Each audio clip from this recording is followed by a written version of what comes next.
the whole drama with Akaash's wife is Akaash has pretty much framed it out to be that him and his wife were virgins, like when they got together, and that they practically have only been with each other, right? And Akaash is like, his whole brand is kind of based off of being like a wannabe black guy who's like, you gotta keep your bitch in check, man. It's like, yo, these girls out there, like my girl, I got that bitch locked down. Yeah, she spends all my money, but I got her locked down. Like, you know what I mean? That's kind of like his whole brand. Even like when he's doing like crowd work and stuff, he'll kind of like neg at couples and shit like that. It's kind of just his whole thing. So it would naturally ruin your brand if it came out that like your wife was a trifling ass bitch before you guys got together, right? It would ruin that a little bit, right? And how the whole thing started, as far as I know, was a fumble on Akaash's part. So you're not familiar with the Fresh and Fit guys, right? I've talked about them briefly on the show before, very briefly.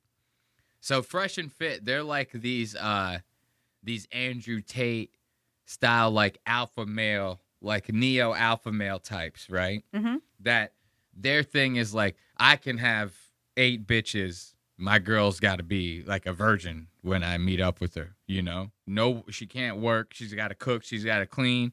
Like, and like that type of shit. Yeah. Like, Ugh. I ask her to make 2 coffees in the morning. Why? Because I let one just sit there and get cold. Just because I can't ask her for 2, you know? And she makes them. You know, it's like that type of, these are those type of guys that basically to them, every girl's a trifling slut. And they're the creme de la creme of the fucking, the market for men, right? Which is the furthest thing from the truth, right? So one of those guys, I believe he's the Fresh, out of the Fresh and Fit, is this dude named Myron Gaines. And Myron Gaines is now, I believe they're like separated from each other, Fresh and Fit. I don't even think they fuck with each other. Myron's kind of just doing his own solo thing, right? But Fresh and Fit, they were on Flagrant like way, way long ago, like years ago. They were on Flagrant.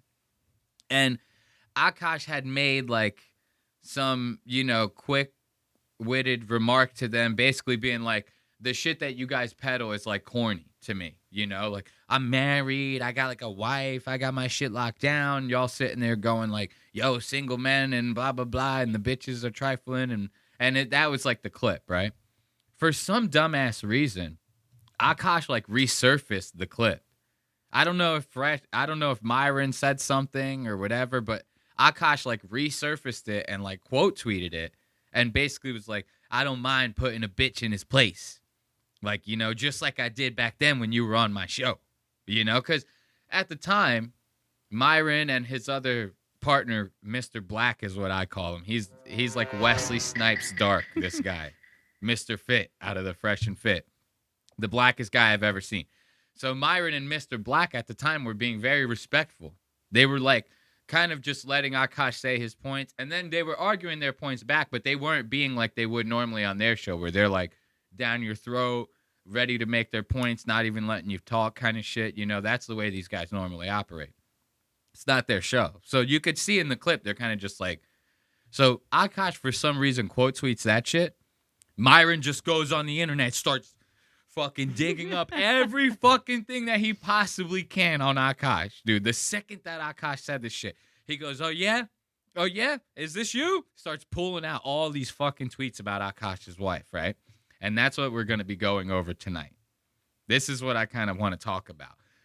I briefly talked about it in the live, kind of just being like, isn't this a little bit crazy? But it's just escalated so far beyond what could be completely seen as reasonable. Like, you have to divorce this bitch. After you guys see the shit that I'm about to bestow upon you, it's like there is no other choice. You have to divorce this fucking woman. So let's just start with some of the basics here. Let's see. This one looks like a good one. Let's start here. Let's see. Let's get this all nice and big. Yeah. Okay, so let's stop. This is a nice one. Now, remember I told you that Akaash, his big claim to fame in this relationship is that my wife is very hot. She's very Indian, which is a rarity. I'm not gonna lie. Seeing a hot Indian person is fucking crazy. It's like, you know what I mean? You know, all the hot ones, they're all in Bollywood and shit. You don't see a lot of super hot Indians just walking around. There's not much going on in Indiana. Okay? So I'm just saying. So his whole claim to fame is my wife is very hot. She's very Indian. And she was very much a virgin before she met me. I turned that bitch out. You know, that's how they say. Because Akaash wants to be black. Remember that. I turned that bitch out is how he says it. Different. My wife also hadn't had any sexual partners, so that helped us connect a lot more. Now, let me ask you this. Do you believe her? If you've seen her, then it's hard to believe. Yeah. I remember I was just like, what? But she was 22, I was 31. There was an age gap. Sometimes I get so hold up. He was 32 and she was 21. Right there, I'm already like my sus sound effect stopped on me. That doesn't change the way I feel about this. I'm telling you that right now. I'll do it. You know, the whole noise. That's sus. You know, that's very close. No, I'm kidding. I'm joking. That 21 and 32, that's like, I feel like once you get past 21, and I hope I don't sound weird by saying this, but I feel like once you get past 21, it's kind of like the age gaps kind of don't really matter to, like you're like 22 and you're dating.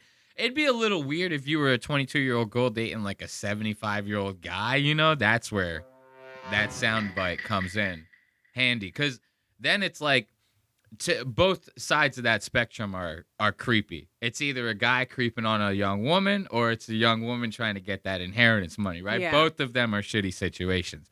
But when you have like a 22-year-old girl, 21-year-old girl, she's dating like a 30-something-year-old guy, I don't think that really is... is that weird? I don't know. Am I weird? Well, I think for me, I probably would say more like 25. 25 is kind of where... Yeah. I mean, not that... That's just my opinion. I'm not out there trolling for young women like that. I feel like you have to... Like, 25 is like the youngest I'll even think about talking to a girl. Because there's nothing to fucking talk about with that kind of age gap. Which kind of goes to prove you the kind of guy that Akaash is. If you lack substance on that level to where, like, you're fully committed to dating a 21-year-old girl in your 30s, it's like, obviously, you don't got much going on. You know what I mean? It's like, because I could tell you right now, I ain't that successful. I don't know if you could guess it from the amount of people who watch the show. I ain't that successful. I cannot relate to a 21-year-old person, let alone a girl. You know what I mean? To be around them all the time like that, it's like, what the fuck are we going to talk about? Minecraft? I want to talk about Minecraft with my 21-year-old fucking girlfriend. It was like, she was 22, I was 31. There was an age gap. Sometimes I get so painfully nostalgic for college. So I was popping my pussy and living my best life in these white boy frat houses. Oh my God. She was popping that pussy, living her best. Who even talks like, as a married woman, you talking like that? As a married Indian woman, you talking like popping your pussy. Come on now. Go ahead. Say your piece, girl. No, I don't know. You agree. You don't pop that, but you pop that pussy? You know what you popping that pussy? Yo, to say that is crazy. And to say that as... This is what's so nuts to me about it. And this is the beginning. We have not even... We're just scratching the surface on this right now. I'm going to tell you this right now. But to be saying that as a married woman is nuts, right? To be saying that online as a married woman is even crazier. Yeah. Now, to be saying that online as a married woman that you know who is your husband's basically famous. I mean, let's be real. As much as I talk shit on Flagrant, like I don't talk a lot of shit on Flagrant on the show, which is not for any particular reason. They just, you know, it's not anything crazy. I don't want to talk politics. They're like politics now. It's fucking nuts. But as much as I talk about how shitty that show can be at times, it's a big show. So it's your husband's essentially famous. So now to be doing all of that with a famous husband and you're posting this is a TikTok. What we just witnessed was a TikTok. This is vertical format. This is captioned, okay? I like how the person that posted it put the sound effects in for me. I didn't even have to do them. They boom. She said I was popping that pussy. They go. I didn't even have to do the shit. I like that. Now the clips that she starts talking about after, they just get worse. This gets worse, bro. My pussy and living my best life in these white boy frat houses. White boy frat houses. That right there. Yeah. Imagine her mom and dad. What are you doing? You come home. Well, I can't do. It's like you're coming home with. I can't do Indian on the fly. I need to work on my engine. He goes, "You're disappointing the family. You're disappointing the family. You're hanging out with these white boys. You know, I gotta work on my engine." I'm actively trying to have an orgy because, and you haven't seen Nav yet, but wait till you fucking The sound see effects. him. His body. Look, the sound effects get me every time. They go boom. It's like, oh, I just blew out my left eardrum. You know what I mean? I actually think my left headphone might have blown out just from me going boom. Because, and you haven't seen Nav yet, but wait till you fucking see him. His body goes crazy. His face card always slays, never declines. And it's kind of weird because I'm talking about your husband. I just know. The noises are killing me. The noises are killing me. They're so absurd. They're abrupt as shit. They like almost scare you. It's like actual lightning like happening. And it's like just emphasizes how fucking shitty everything she's saying. This Nav guy, I'm gonna if they don't show you him in this clip, wait until I show you him later. You're gonna see he's like, she talks all this shit. He looks like any fucking Indian that you would see in like a bodega in New York. He's like the most average looking fucking Indian man I've ever seen in my entire life. Akaash Singh is fucking Brad Pitt of Indians compared to this fucking guy. And Akaash is a bug, basically. You know what I mean? Like Akaash is basically an insect. You know, it's like, I'm like, what the fuck is even happening here? Now, this is you saying this on a public forum now, too? This is what happens. You cannot let your wife become influencer. You have to kill her at that point. You know what I mean? You have to make it look like an accident. Take her on a boating trip or something. You know? Yeah. There's no prenup in death. You know, you can't. Know that Nav's dick is like at least 10 inches. Okay, I have two butthole stories. So one. She's talking, this guy Nav, she's talking about how his dick has got to be at least 10 inches.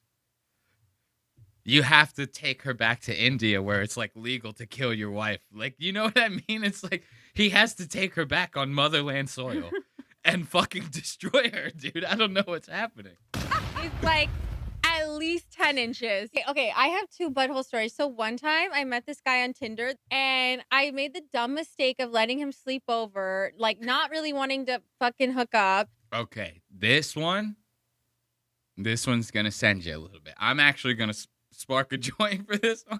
Oh, okay. You're going to need to have something to take the edge off of this one for a little bit. I'm telling you. You got one? Spark the fucking thing up because you're going to need it. Okay. If you're listening at home, spark them up, dude. This shit's about to get wild. Sometimes you need a nice blend of herbs and spices to really make the dish go down a lot smoother. You know if you get what I'm saying, if you catch my drift, you know? They're censoring us on YouTube, so we have to say stuff like herbs and spices, you know? It's like, what the fuck? This is Legion of Skanks. If you want the unedited episode where we don't bleep out the curses and shit, you gotta fucking pay for it. Sorry, buddy. Now listen to Akaash. Dude, this is Akaash's wife. This is a wife. Okay? Listen to this. Okay, I have two butthole stories. So one time I met this guy on Tinder and I made the dumb mistake of letting him sleep over, like not really wanting to fucking hook up. And I like woke up in the morning and like my asshole was a little sore. What the fuck? Excuse me? Now hold on here. I want to make sure I heard that right. It sounded like she said she invited a stranger over from Tinder, didn't want to hook up, made the mistake of letting him sleep over, which is, I mean, how do you even make that mistake, right? and then woke up with a sore bum hole. All right. Now, what was just described to me, I'm no detective, so I could be wrong on this. What was just described to me sounds like a rape. Yeah. Yes or yes? Yes. I mean, you know what I mean? Like, this sounds like this woman was raped. And this is okay? I don't know. Like, this is a scream for attention or something. I don't know. You have to off this woman. You can't let a woman live who's embarrassing you like this as a man. You know, what would Andrew Tate have to say about some shit like this? You know, I don't know. What would he say? You know him personally, don't you?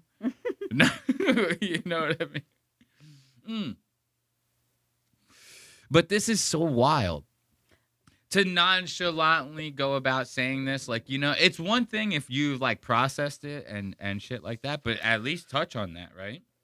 You know, it's like you just say this in such a like it's like a common thing. Like, it's one thing to say it and go, hey, I coped with this already. You know, it is what it is in this situation, but this did happen to me. Well, she's saying it's like it's not a thing. She's saying this as if it's just another night at the white boy frat houses where she's popping that pussy and living her best life. She's nostalgic for this kind of shit. You know how she's laying in bed at night, looking up at the ceiling going, damn, I wish my asshole was fucking sore tomorrow morning from some stranger in the frat boy houses. This is craziness. And this is why I say, I mean, censor me up, YouTube. You got to kill her. I'm sorry, you have to. You can't. This is like a guy slapping you in the face with a white glove. This is the equivalent of that to me. That's a duel. That's a challenge to it. Somebody has to go after that. You know what I mean? Like, somebody cannot live after something like that happens. This is what's happening here to me. And I like woke up in the morning and like my asshole was a little sore. Oh my God. And I remember that what kind of porn do you watch when you use a vibrator?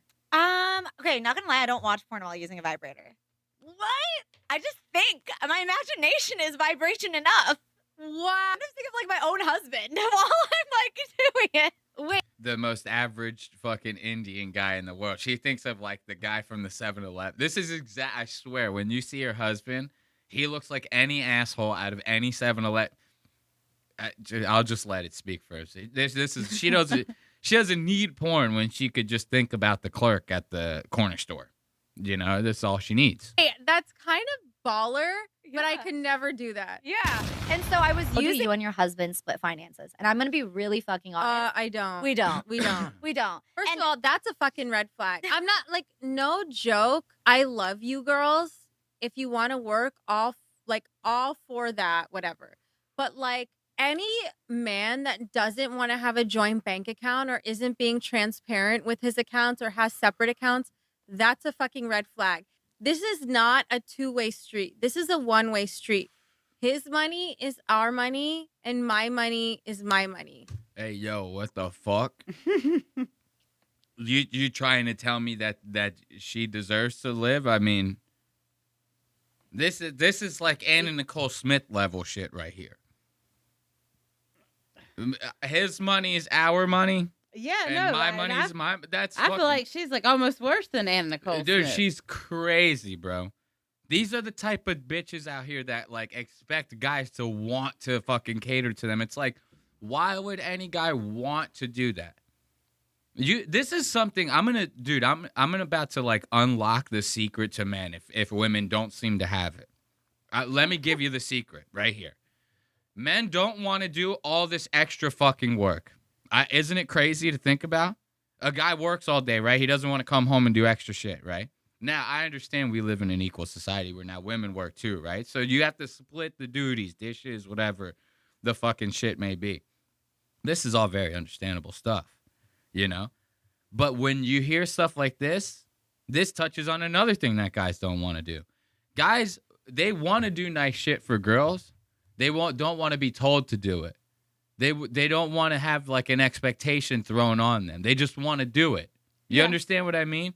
This kind of expectation that she has right here would make any normal guy not want to spend money on her. Does that make sense? Yes. Like it would make any guy with a functioning brain go, this bitch is fucking crazy. I got to stay away from a girl like this. To have that fucking mindset, right? If a guy had it, trust me, he would do it for you. If he was not a piece of shit, I understand that every guy is, the perfect guy, But stuff like that, I'm going to tell you, having a mindset like that is the quickest way to not get anything out of a guy, And unless you're dating someone like Akaash, someone who's broken, someone who's clearly never been with another woman a day in their goddamn. Akaash has probably never even held another woman's hand. Like, if you going through this, you're married to this, and this is what is like in public. Imagine the type of bullshit they're going through behind closed doors. She's probably fucking bitching the shit out of this guy. He's probably walking around the house with his head down constantly. Like this.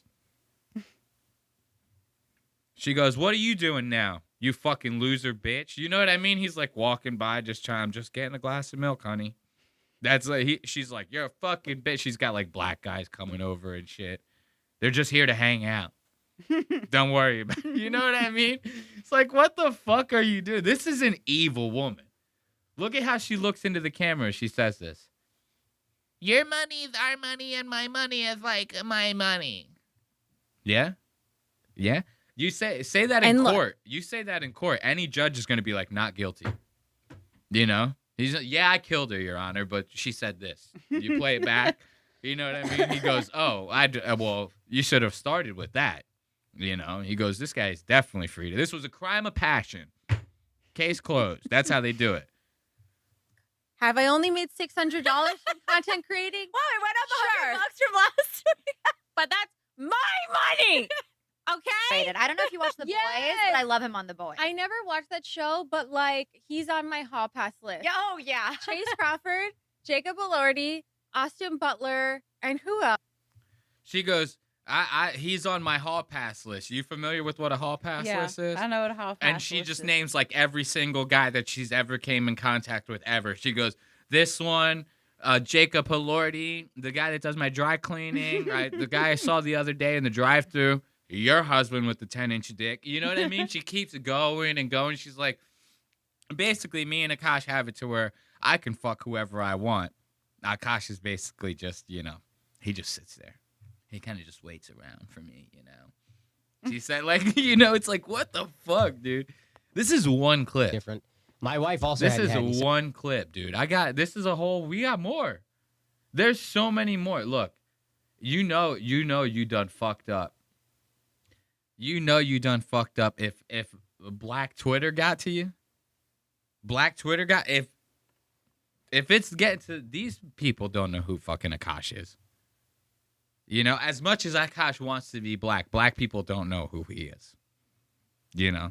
Maybe a couple guys from the Breakfast Club that listen to fucking Charlemagne the Jitty and fucking whoever, But most of black internet cult, there's a difference between Twitter and Black Twitter.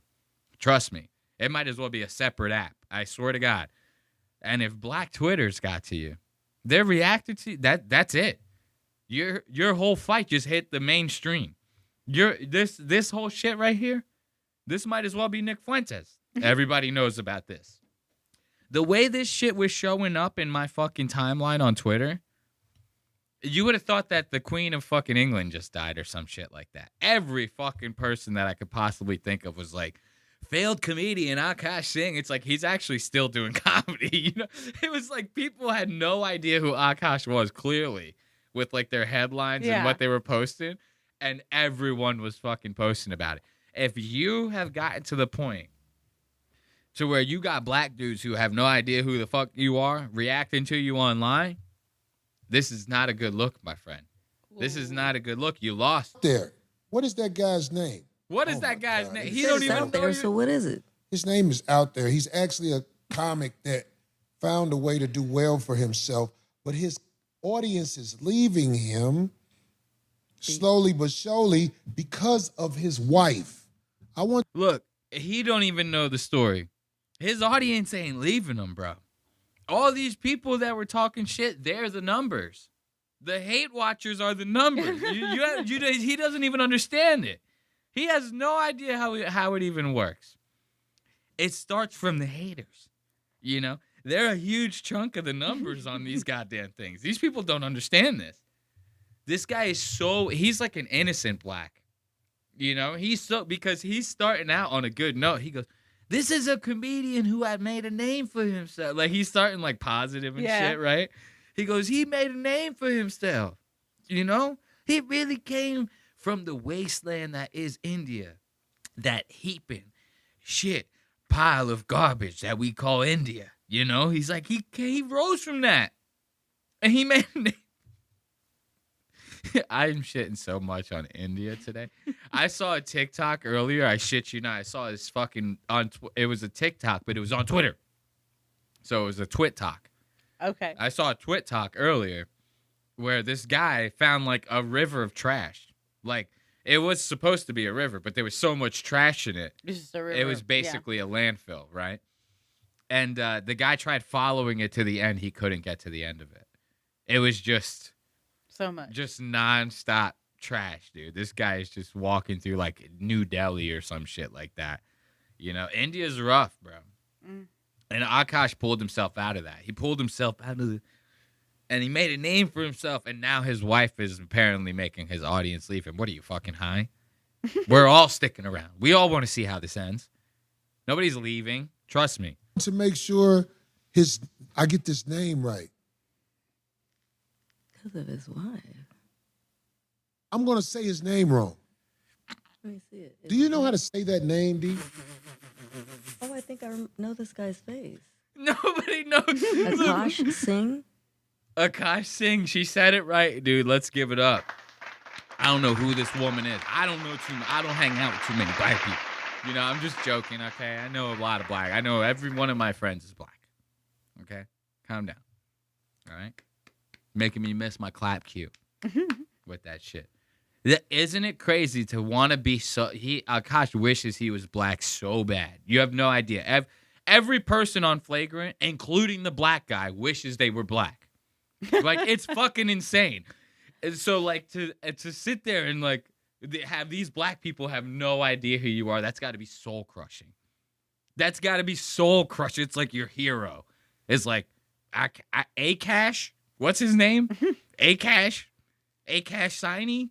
Is that how you say that? This guy is like, fuck. I think I know this guy's face.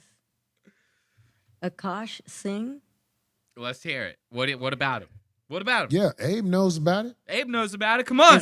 So his background is what? He's Indian? Damn right. Yeah, something like that. Yes, something like that. Yes, something like that. He goes, yeah, something like that. He's like Indian. He's half bug. I think he might be like half like ladybug or some shit like that. His eyes are awfully popping out his goddamn head like that. You know? That nigga eyes popping out like that. You know? He might be half something. Half insect. What do they call those? Like insectopods or some shit? Like, what's like the scientific name for bugs? It's like something like, whoa. I don't know, something pod, septipod or some shit. He goes, yeah, he might be half that. You know? Something like that. What, he's Indian? Yeah, something like that. Yeah, somebody just said. You know what this guy does? What? Akaash Singh. You know what he does? What? He sits in the audience because he doesn't have any material. Like a lot of these I thought this was going to be about the wife, dude. Dang. Yo, he's the lace. This is like the most backhanded. This is passive aggressive as fuck. I thought this was going to be positive as shit. He goes, yeah, he made a name for himself. As soon as she started asking about the Indian, he goes, yeah, something like that. I'm about to trash him, so he about to be nothing in a minute. He sits in the audience because he doesn't have any material. Like a lot of these internet influenced comedians don't have jokes. He sits in the audience and he talks about you and your relationship. Ooh. Okay? Ooh. You got that so far? Yeah. Well, this guy's married. And he used to brag on how his wife was a virgin. First of all, any man who tells you that his wife is a virgin, that is an autistic man. Here we go. An autistic man. Look, yo, this motherfucker wearing a whole ass pillowcase on his goddamn head. He's like, yo, any man tell you his wife is a virgin, clearly ain't wearing no goddamn pillowcase on his motherfucking head. He clearly a fucking retard, you know. This coming from the most retarded motherfucker I've seen in the last 72 hours. I have not seen a more retarded looking man than this. And trust me, we just got done covering Akaash. So this is like, what are you talking about? Like, you know what I mean? Any man, let me change that. Hold up. Let me cut to the why. Any man that's wife lets him walk out the house looking like this is an autistic man. You know what I mean? Like, what the fuck are you talking about, bro? I love that. This is Black Twitter. This is full of Black Twitters, full of this shit. Look, how much time? How deep are we in? Damn, we're half an hour in on Akaash, bro. We haven't even. We're a little past the surface now. That his wife is a virgin. That is an autistic man. Here we go. Here we go. Any man with the courage to tell you his wife is a virgin and he didn't grow up with her in the Garden of Eden, that is an autistic man. I like how he said that. Any man who has the courage to tell you that, how courageous is that? To lie. You know, it's not really all that courageous. This is something the people that know him have not told him. They laugh and smirk with him. What's the guys he does the shows with? What's the dude who was talking shit about Kendrick? Yeah. Andrew Schultz. Oh. Schultz. Oh, really? Andrew Schultz. All these guys know him. And I notice they don't really shit on him like they should. They pity him. What is he? They don't shit on him, yo. Let me tell you what this guy's wife does. Yo, hold up. Hold up. That's good shit. Because this is how it is, though. And, like, I didn't grow up in the hood. But being Puerto Rican and shit, I got a couple family members that are from there. You know what I mean? So I've been there once or twice. And they'll clown you. Like, that's just how it is, man. You grow up around some good old fucking colored folk, whether they be black, brown, whatever, you know. They're going to clown you. That's the way it is, you know. We clown the ones we love. You know? And I'm kind of like that. Like, I will fuck with you if I like you. If I'm being all prim and proper to you all the time, it's probably because I'm not fucking with you like that. You know? Mm-hmm. So I get it, you know? So this guy, he's basically, all he's saying is, it sounds like he's really being mean, but all he's saying really is they're not real friends to him. Because if they were, they would fuck with him. They would let him know, you know? Like, because that's how you do it. Yeah. You just bust on your friend. You go, you leaving the house wearing that? You know what I mean? Like, that's a true friend. Anyone who's not your friend is going to be like, let him leave the house wearing that. He ain't going to get no, we get all the pussy. You know what I mean? Fuck him. No, your friend's going to look out for you. He goes, yo, dog, you ain't getting nothing walking out the house looking like that. You know, and this is that. I use that analogy because this is the type of people that we're dealing with. Akaash, Andrew Schultz. These are like, yo, we leaving the house. We getting some pussy tonight. You know, these are the kind of guys we're talking about here. So you have to use the vernacular if you want to relate to these kind of folk, you know? Really shit on him like they should. They pity him. But what does he do? I don't know. Let me tell you what this guy's wife does. Uh-oh. She brags on getting ran through. All throughout college, etc. And told him she was a virgin. Now that she has this marriage certificate or whatever, I think, she brags on how she got smashed. She brags on what she wants to do with dick pussy shit. Wait, so she... This is real life happening. You almost say... Yo, when a black dude says it, it hits so much harder, bro. It hits so much harder than like when I say it. Like when he goes, she brags on how she got smashed. That's where the gunshot should be. As soon as he says she got smashed, it's go boom like that, you know? Fuck all that other shit. It hits so much different hearing it come out of his mouth. Mm-hmm. And he's retarded, you know? I mean, look at him. And you hear the cadence of how he talks. He's the slowest talking guy I've ever heard in my entire life. He's like, he says it like it's the most profound shit that this bitch has ever heard. He goes, you know what this guy's wife does? We're waiting. Like, what are you doing, dude? He's like as if she's supposed to go. It's like, bro, you haven't said nothing yet. Why are you fucking pausing? You know, this guy is fucking crazy. Brags on how she got smashed. Brags on how she got smashed. Bam. That's the gunshot sound effect. Bam. She brags on what she wants to do with dick pussy shit. Wait, so she... This is real life happening. You almost say this has got to be something. This has got to be fake. Scripted, Now right. this guy, what is his name again? I don't. What is it? Not No. Andrew Schultz. Andrew The guy Schultz we're is one of his just guys. Akaash Singh. Yeah, Akaash Singh. Akaash Singh. This guy is not part of our demo. Oh, whoa, dude, that's fucking crazy, bro. Yo, Akaash is at home dying right now. He goes, what are you trying to tell me I'm not black, man? I've been trying to be black my whole career, man. I got the blackest podcast. You know, dude, Akaash has got to be dying, dude. Story is so needed to be said. I'm bringing it up. So she fibbed that whole time and then hit him with the whammy? Like He with married the a whammy. bottom dweller bitch and held her up to be a thing of purity. somebody said she was getting bukakis. Bukkakis. Somebody said she was getting the bukkakis, yo. Hey, yo, what the fuck? Hey, yo, bukkake. Now, do I have to explain what that is to you? You know what bukkake is? Okay, you don't know the word pedo. You know what the fucking bukkake is? Okay, all right. I'm just making sure. I just want to make sure we're on the same page. That's all. You know, I'm asking for a friend. You know, Akaash, dude, is getting fucked up by Black Twitter. This is bad, bro. This is bad. Now, that's a 9-minute clip. We ain't got 9 minutes. I guarantee you this guy's going to repeat the same points like for the next 6, you know, and then end on some, like what he thinks is the most profound thing. He goes, he's got to divorce her. And he pauses for like 45 minutes waiting for the girl to react. Fucking guy is crazy. Now watch this. This one's going to fuck you up. First of all, I want to say that This one's going to fuck you up. So now you think to yourself, you go, oh, man, maybe it's better like in their personal life, right? You know, some shit like that.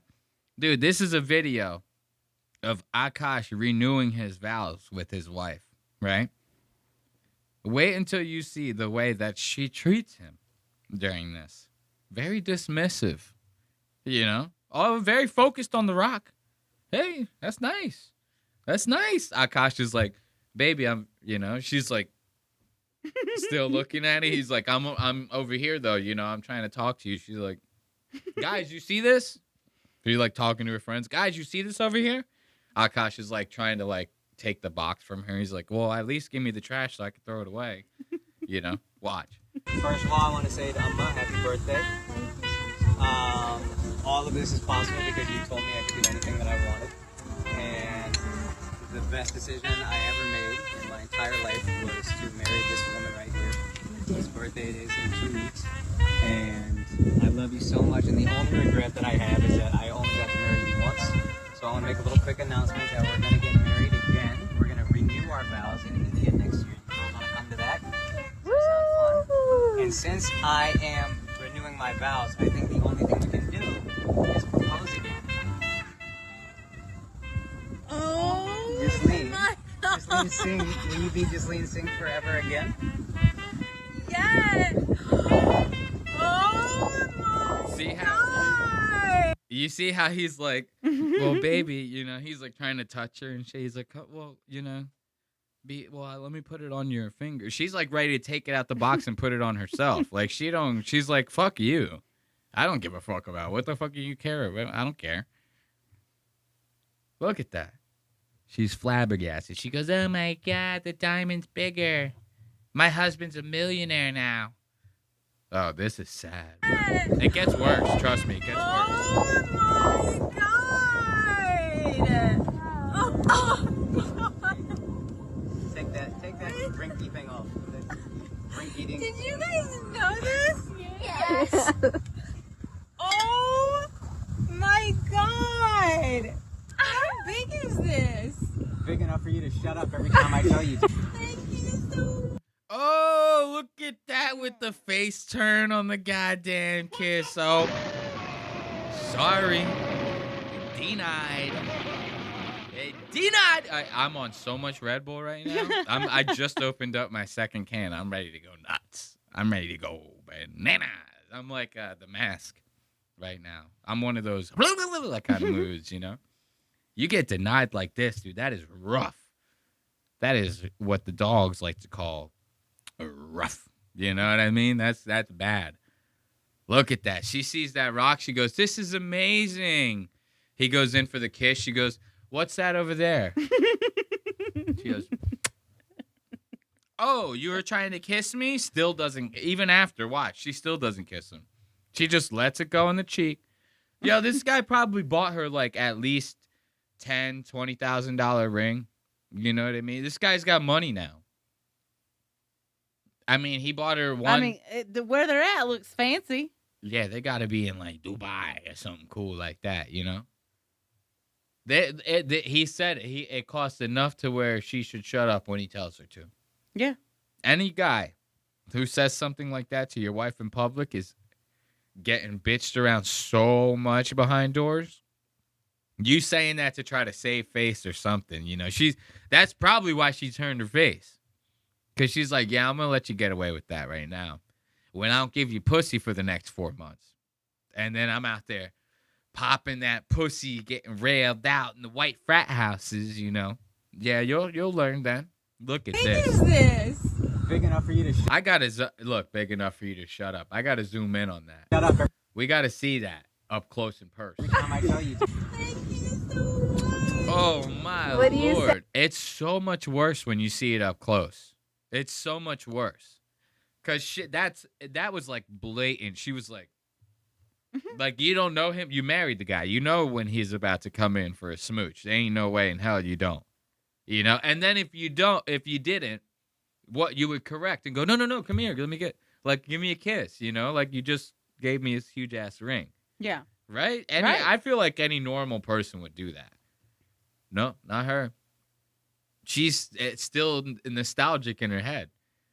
She's thinking of Nav and his 10-inch dick, you know? Hey.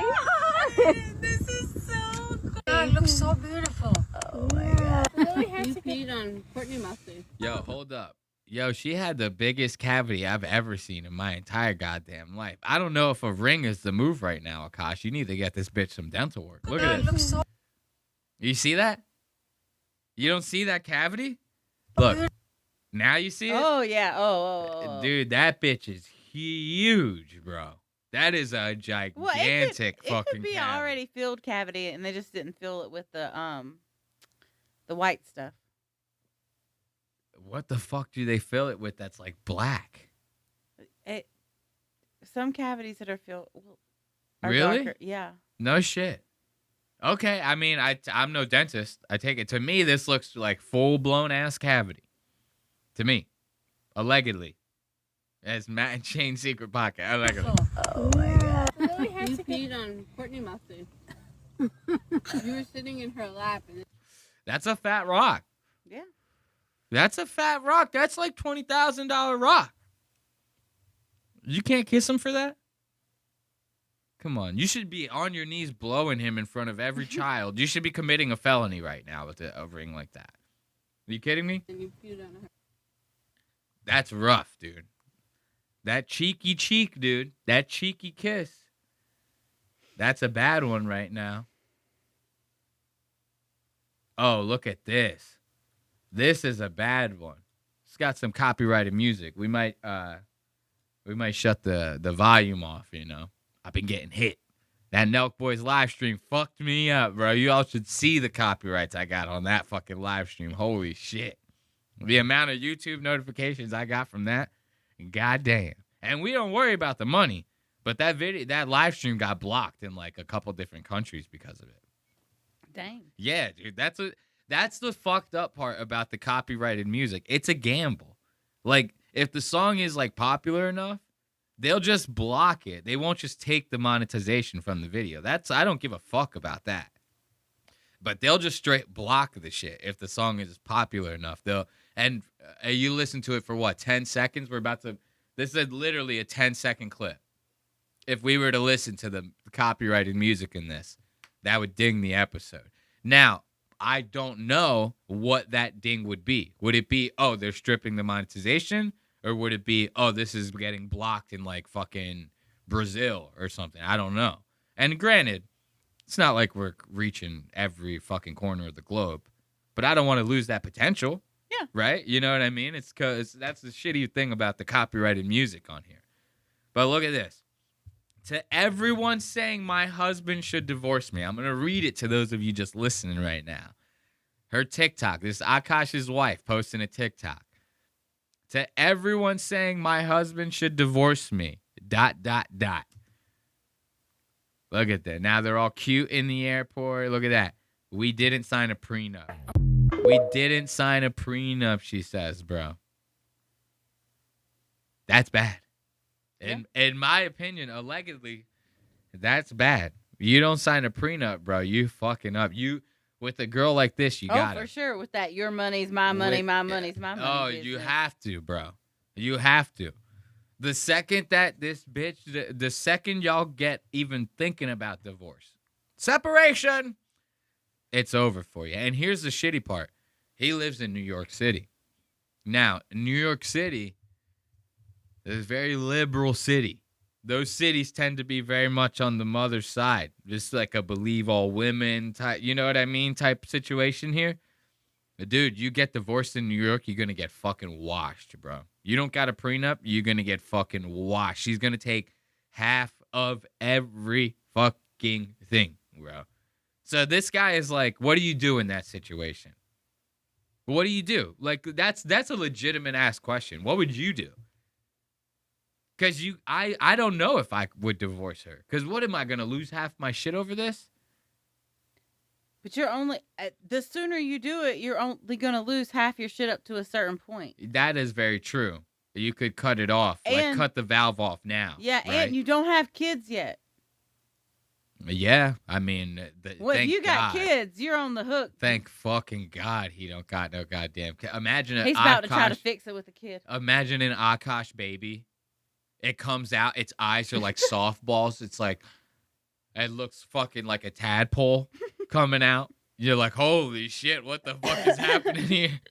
You know, dude, Akaash's baby looks insane to me. Like, I can't even imagine that.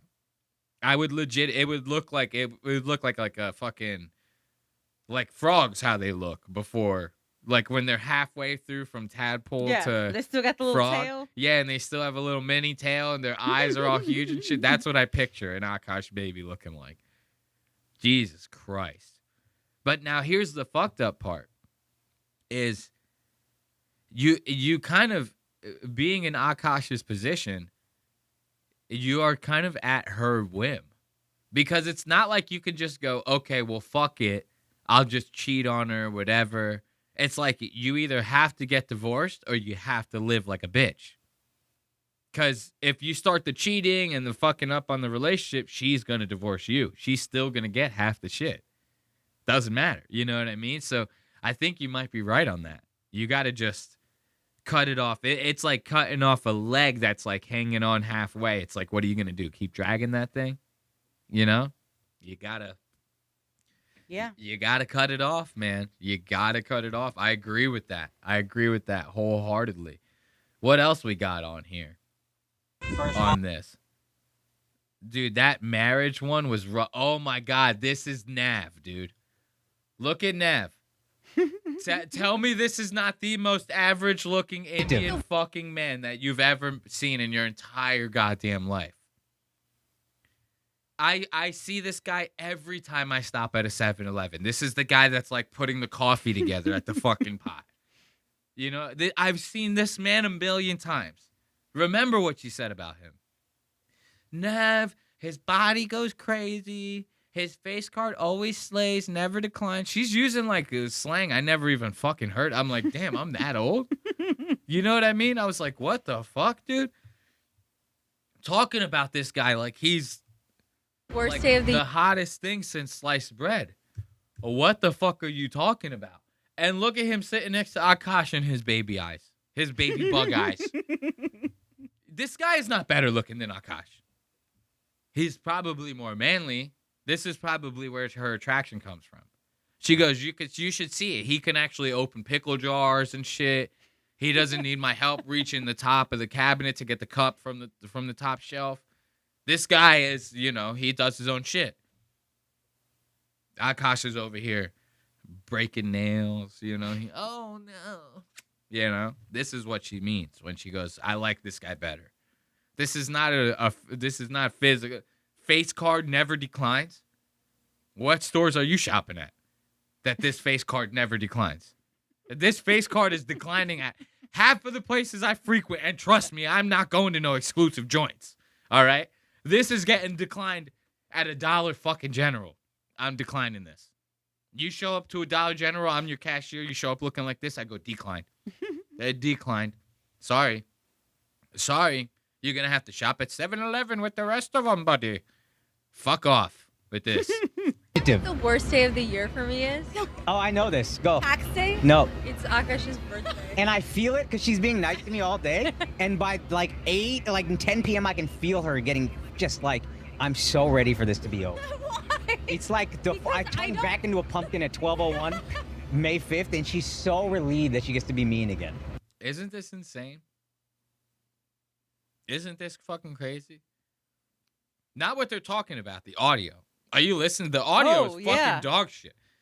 It's like echoing back and shit. It's like you can hear, if you just listen close, you can hear what they're saying like a split second after they're saying it. Like it's like, who put this together?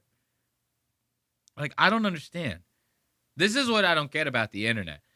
A clip like this, which is like clearly put together by like either a retarded person or somebody who has no idea how electronics work. It's like, how do you fuck up cutting a clip together? It's like literally if you got your hands on the clip, it's literally a matter of just cutting off one end and cutting off the other and then posting the clip. How did you fuck up the audio in that process? I have no idea. It's like, I don't know. It blows my mind. Maybe it's because I'm an editor. It's like something that's so second nature to me. I'm like, how do you fuck that up? But the audio sounds nuts. What's even crazier is listening to this guy go, yeah, my wife's least favorite day of the year is my birthday because she has to be nice to me all day. What the fuck? What the fuck? This is a red flag. Yeah. As far as I'm concerned.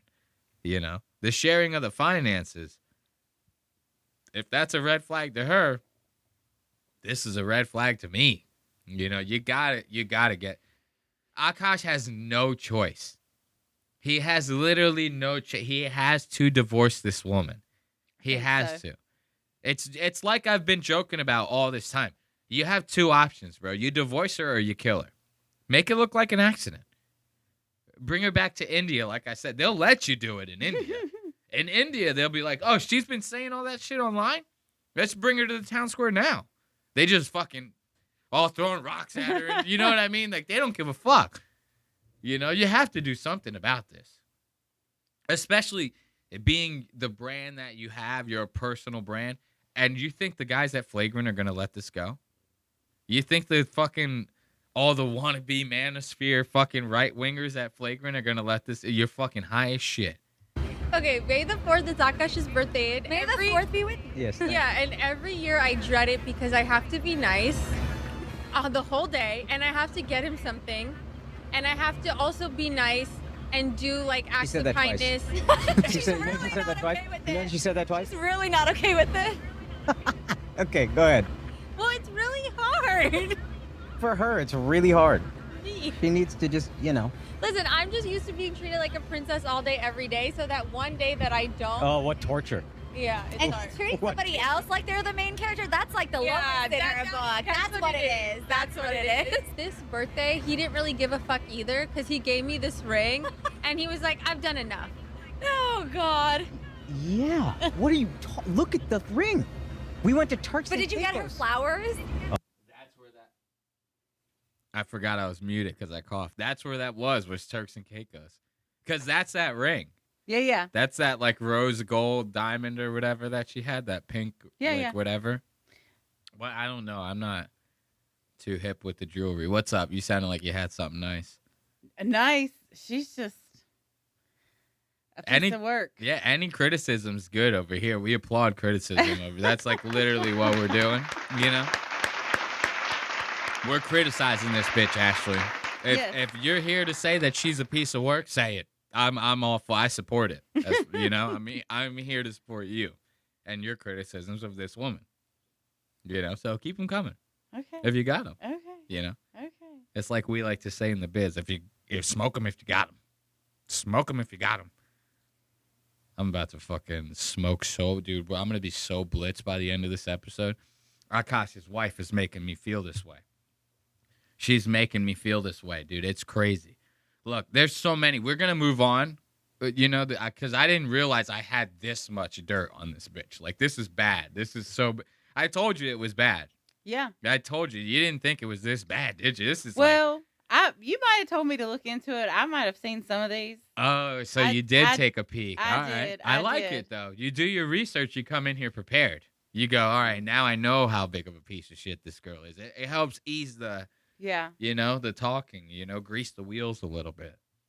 I might go back to villain, you know, me and Akaash's wife. Yo, dude, if you seen what I looked like right now on the camera, you can't see me at all. It's just like this fucking wing like this. Dude, this is actually fucking hilarious. So look, I was telling you, right? Remember, I was like, yo, the boys at Flagrant, they ain't gonna let this one slide. Look at this. This is coming from the Flagrant subreddit. This is their own people posting this stuff. This is their own fucking fans posting this kind of shit. Look at this. The boys are ready. The boys are ready. Look at Andrew all relaxed. Andrew looks like the black one right here just got done sucking his dick. Andrew looks all relaxed. Andrew's like, hey, yo, dog, bro. Hey, yo, have one of the producers bring me over a cigarette, man. He goes, Al over here just got done working the pipe. Crazy as hell, bro. That shit was nuts, bro. Andrew wants to say the N-word so bad. He wishes. Like, he's like, what? I'm friends with Charlemagne. I can say it. I can say it. Charlemagne give me a pass. Oh, shit.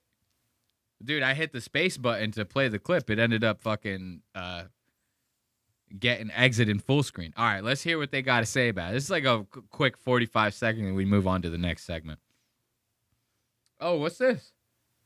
No volume? Yo, Reddit's video player's wild. You hit me with the fucking space escapes from the video. The video starts with no volume. It's like, what are we doing here, bro? Son, it was raining, and now it's sunny. Like the shit Akaash is in India or Dubai. Yes, a planned trip. A planned trip that was planned before this madness. Okay? He's there. And obviously we want to talk about what's going on, but we don't feel right talking about it without him here. They don't want to talk about it without him here. Why? They want to embarrass the fuck out of him when they want to do it in person. That's fun. Like, this is now that black dude, like, he's right. He's like, they ain't clowning him like they should be clowning. Like, hey, well, I'd forget how he worded it. He said something. He's like, they're not talking shit about him like they should be or something like that. Now they want to. Now that the rest of the world has hopped on Akaash, and now these guys can hop on his back. You know, that now that everybody else is there, they can add on to the pot. Why don't you do this in the beginning? Why is no one having this? I think that black dude was right. Yeah. These ain't the boys. These are not the boys. I'm telling you right now, if I was in a crazy relationship like this and nobody said nothing, I would do like, what are you doing? You need a friend that's going to take one of the blinders and go, you know, and move it over and go, bro, there's a whole world out there, bro. What are you doing? You know, you need a guy like that or a girl like that. You need somebody like that. Instead, Akaash has Andrew Schultz leaning down on the couch like he just got his dick sucked, going, hey, we going to talk about it. We just want to make sure he's here when we do it first. We want to make sure we get every ounce of embarrassment out of him, and then we're going to put it on the Patreon. See, when they do flagrant and it's purple, purple stands for Patreon. Okay. So you see a flagrant clip and it's purple, that's supposed to be paid. You're supposed to pay to see that. And we get a little sneak preview from the fans. Plan before this madness. Okay? He's there. And obviously we want to talk about what's going on, but we don't feel right talking about without him here. Mm-hmm. So once he's back, we're going to have that conversation. I'm sure that'll be spirited. And they're all laughing their asses off like that. Okay, these ain't they don't got your back, bro.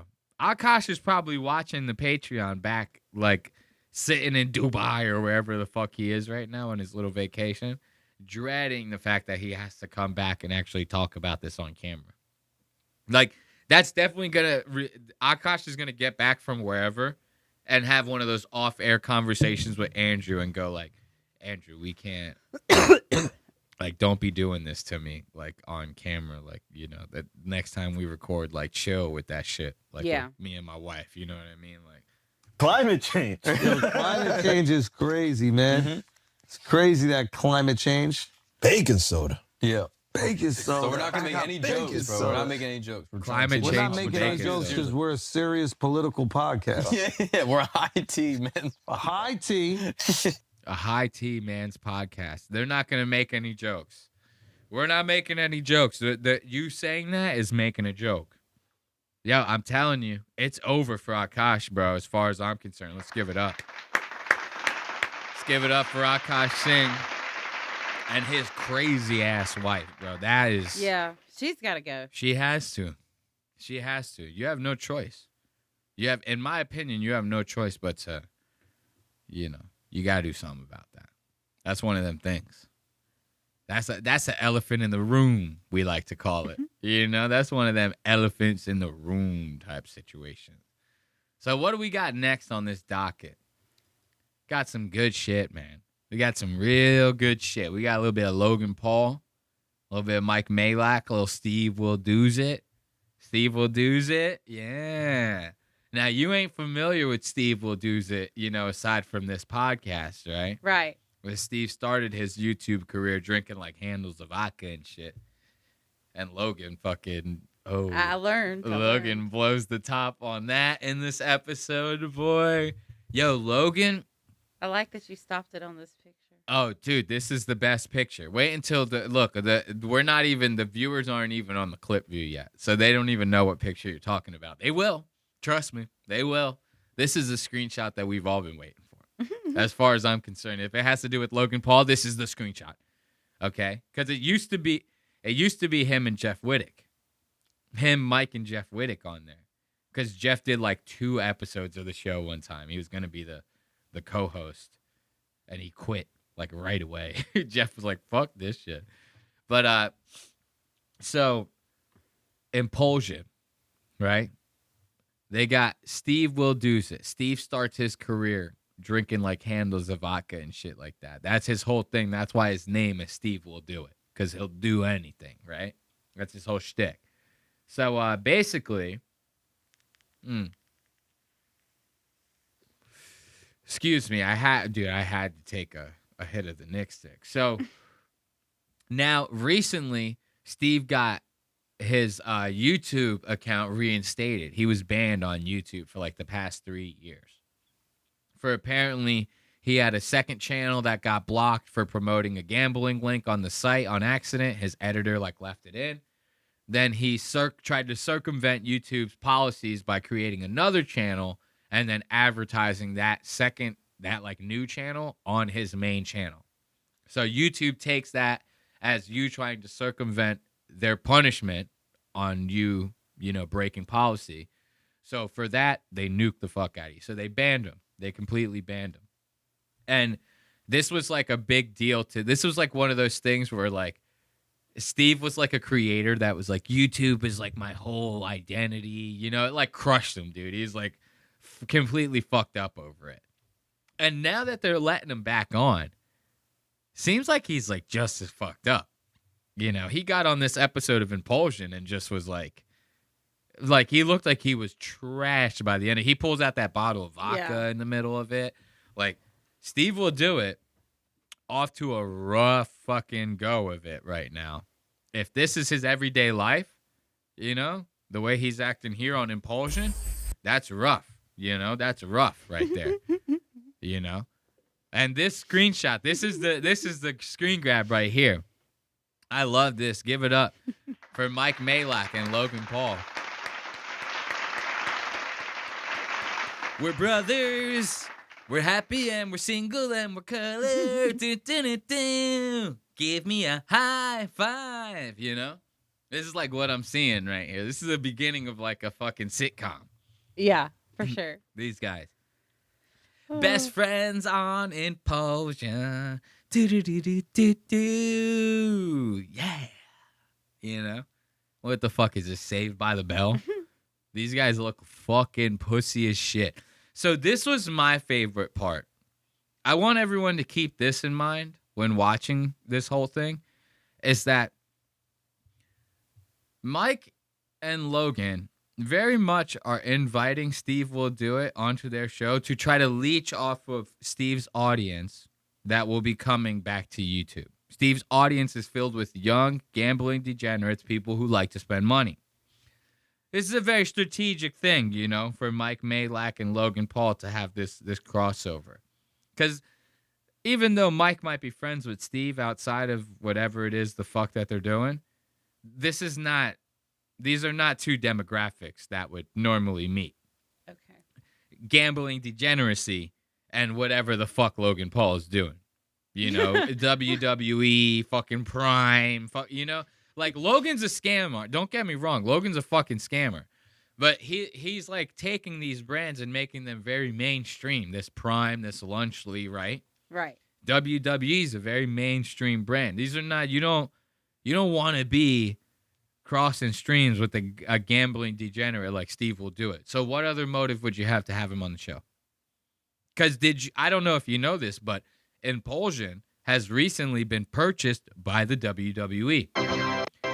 This is now a WWE podcast. Okay. So now you would think that you have to be careful about who you have, what you say on the show. This is no longer an independent production. You think about it like that. So where it very much used to be, the ads that you were getting, this was all from an independent standpoint, right? When WWE buys it, now they're licensing your show. This is how that works. So now they're paying you a lump sum or whatever it is, a salary to license it, right? They're paying that licensing fee. And then whatever ads that they're probably bringing to you, you're getting a cut of. That's how that works. So you're essentially getting your licensing fee and a commission. This is how that would work. So now since the ads are being funneled through the WWE, they're going to have a little more input on what you're doing, what you're saying, who you're having on the show. This is kind of like how these things work, right? So to me, getting a guy like Steve Will Do It, a risky move in general, and then it just doesn't make sense except for the fact that you would want to take some of that audience from when he comes back on YouTube. They're going to go, remember him on Impulsion? You know, I remember him. So I want everyone to keep that in mind when watching this, okay? Yo, Logan, do you understand? Never in the history of the show was there a guest where I said, yo, let's do this guest. Okay, let's do it. Call YouTube. Don't do it. Yo, let's do this guest. Let's do it. Call YouTube. Don't do it. Don't do it. Don't do it. This week they said, green light. Green light. Do it. Do it. Do it. It's Steve Will Do It. Oh, my God. Oh, my God. It finally happened. To me, that's not the way to start the show. To go, hey, man, we just basically listen to like whatever YouTube tells us, like, yo, you can't do it. What the fuck are you talking about? Why would you even ask permission from YouTube to post something on there? What would be the point of that? And then get this. What are you going to lose by doing it? Because YouTube ain't going to ban you. I've seen Steve get interviewed on plenty of podcasts before Impulsion. What are you worried about? Losing some ad money on YouTube? They might demonetize the episode. This is what I'm saying. This is like such pussy shit for You to be getting money from all fucking corners of this fucking goddamn podcast and then be worried about something as gay as fucking YouTube ad revenue. Right? Yeah. And to go, oh, we call YouTube. They say don't do it. We call YouTube. They say don't do it. Okay, how's about you don't call YouTube? You ever think of that? You ever think of that? Because I see Steve all the fuck over YouTube. People interviewing him, the Nelk boys interviewing him, Bradley Martin interviewing him. Nobody's getting taken down. Why the fuck are you asking permission from YouTube? This is how pussy this kind of shit is. I don't like this kind of stuff. And for you to fucking like out yourself on that, like right out the rip, that's like stupid to be like, we basically listen to whatever censorship YouTube decides to bestow upon us because we're fucking faggots. Like, okay, why? And then to say that to your guest. Like, we don't have the balls to just have you on. We just have to go to the, what the fuck? I feel like it's very on brand for Mike. It is on brand for Mike. It's not on brand for a regular person, for an average thinking human being. Mike has got, like, heroin brain. He's got, like, holes in his fucking brain. You know? This guy was doing so much of the fucking shtick, you know? He was like, this was once a guy that was doing the balancing act. You know how they do that? They go, like, like all the way back like that, but they're still like standing up somehow. Mike used to do that. You know, this is the kind of guy we're dealing with. You can if you want. Look at this. Now, this is a great time code. Immediately out the rip, this is less than 2 minutes in, right? Steve starts making some very interesting observations about Logan's crew, you know, on the show. Check this out. You can take them you don't have to wear them. Yeah, you don't need those. How many pairs of sunglasses you got hanging off the Donald piece today? I have two. Yeah, I have two. Yeah, they're nice. First off, yeah, there's no black employees. What the fuck was that? No black employees, you say? No black employees, you say? Okay. I don't like the lack of diversity over at Logan Paul's place. And you know what's funny is like, yeah, Logan, him and his family for like one season, they did this like, it was called like Paul American or something like that. I feel like we watched the reality show. I think we watched like an episode or two of it. You remember that? Mm-hmm. Tell me that doesn't look like the most racist fucking Southern Florida family you've ever seen in your entire goddamn life. And I think they're from like Ohio or something like that. I don't even think they're from Florida. But like they molded into like a Florida family. It was like crazy watching them on that show.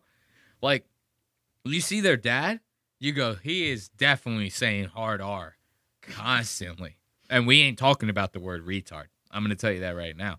Logan's dad looks like the most racist man on planet Earth. And this observation of racism, this observation of a lack of diversity here at the Logan compound, whatever you want to call this, right? This is going to be like a underlying point of contention throughout this whole thing. And you're going to see it kind of like manifest into something at the end, right? And I almost didn't put this together the first time we watched this. But you notice like Steve's making comments now about Logan not having a black crew. And then later all that shit happens. You kind of get what I'm saying here? It's a little foreshadowing. We're trying to keep you guys interested so that you watch until the end. You get what I mean? So this is all very interesting to me. To make this observation right out the rip, no black employees. No black employees. And then Logan goes, well, we got a Mexican. Okay. No black employees. Mexican don't count as black to me. You know? Yeah, I have two. Yeah, they're nice. First off, yeah, there's no black employees. Let's just say that right now. Okay. That's not true. You have a Michael Jackson. That guy. Well, the guy owns the studio. Yeah, he does. You have a Michael Jackson. The guy owns the studio. They try to go, he works for us. He works for us. Steve's like, dude, just because you paid him for 2 hours of studio time doesn't mean he works for you. He owns the fucking place. As soon as you leave, he doesn't answer to you. Right. You know, it's like they to take that. To go, no, we got him. Like, very excited. They're losing their minds over this. Why? Because they don't want to come off as racist. Yo, this is so crazy to me. This might be a hot take. I'm going to tell you right now. I've never, not once, cared about if someone thought I was racist. Isn't that crazy? It's never like been a concern of mine because I know I'm not racist. Yeah. You get what I mean? It's like to be concerned about if somebody thinks I'm racist is not a problem to me. I don't give a fuck. I know the truth. See, when people understand that about themselves, it tends not to bother them. I would not react like this. If somebody said, there aren't any black employees here, I would just look around and go, oh, you're right. I've actually never noticed that until now. Maybe I'll hire one later. Like, you know what I mean? Yeah. I make a joke about it or something. Like, but to freak the fuck out like this, awful telling in my opinion, right? To me, allegedly. You know, this is kind of what this says to me, the way they're freaking out like this. It's like, what do you guys have to fucking hide? Okay, you don't have any black employees. Calm down. Like, it could be coincidence. When you react like this, it makes it seem like it's not. Makes it seem like it was a calculated move, and now you're trying to cover your tracks. No black employees. Hey Let's there. just say that. Look at this. Swat her away. She can't be clawing at the fucking the material on the goddamn walls of the studio, dude. She's gonna tear something down. That's funny. You guys don't see it. My cat is like, I have like sound stuff on the walls for the studio. My cat's sitting there clawing at it. We're all just watching it. No big deal. Okay. That's not true. That's not true. You have a Michael Jackson. That guy. Well, the guy owns the studio. Yeah, he does. You have a Michael Jackson guy that owns the studio. It's not. We're in Miami. Listen, Steve. Michael Jackson guy. He looks like MJ. You're looking for diversity is what you're looking for. I'm looking for Look diversity. no further. Look no further. I like how they go like, they don't say anything. They just go.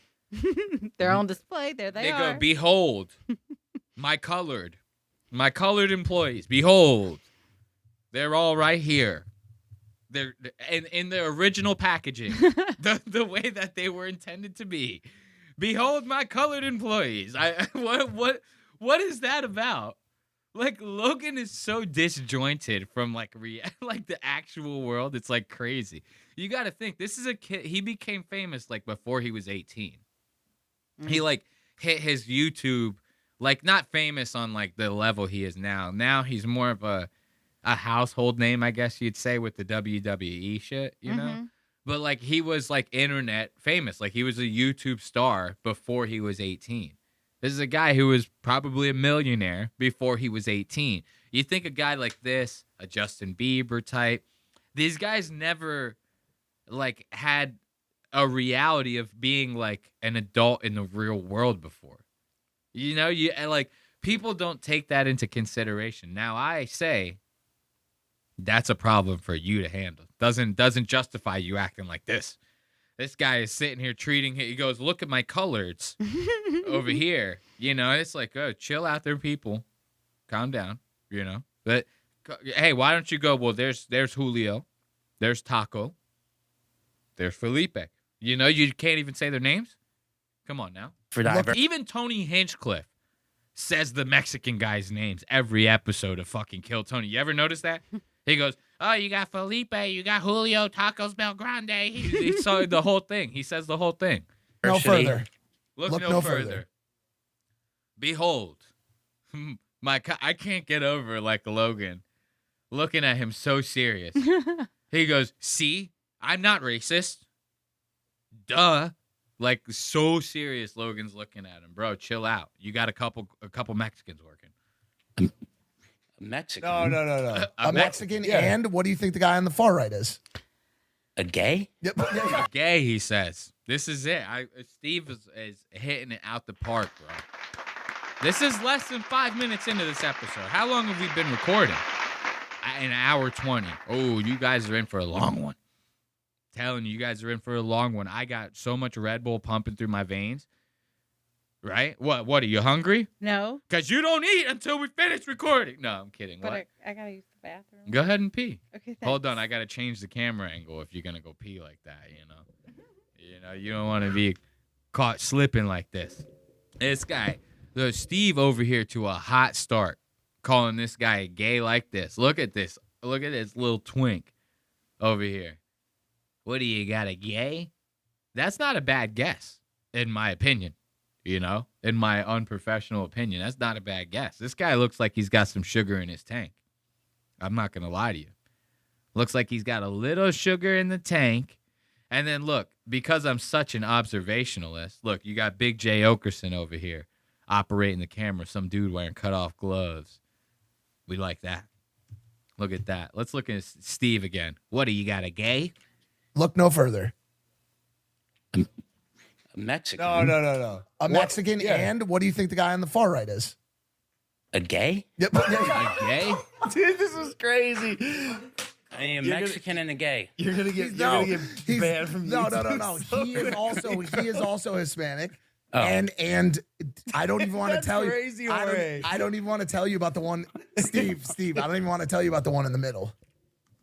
You just walked right in front of the camera. I'm going to have to edit that out. You cannot be seen on camera. You're a slave. You're like the coloreds over here. I go, behold, my co-host. Off camera. And no one can see her. She's forbidden. I don't even want to tell you about the one, Steve. I don't even want to tell you about the one in the middle. Yeah, I'm sure you can guess. I don't want to tell you about the one in the middle. I'm sure you can guess. What do you guys think?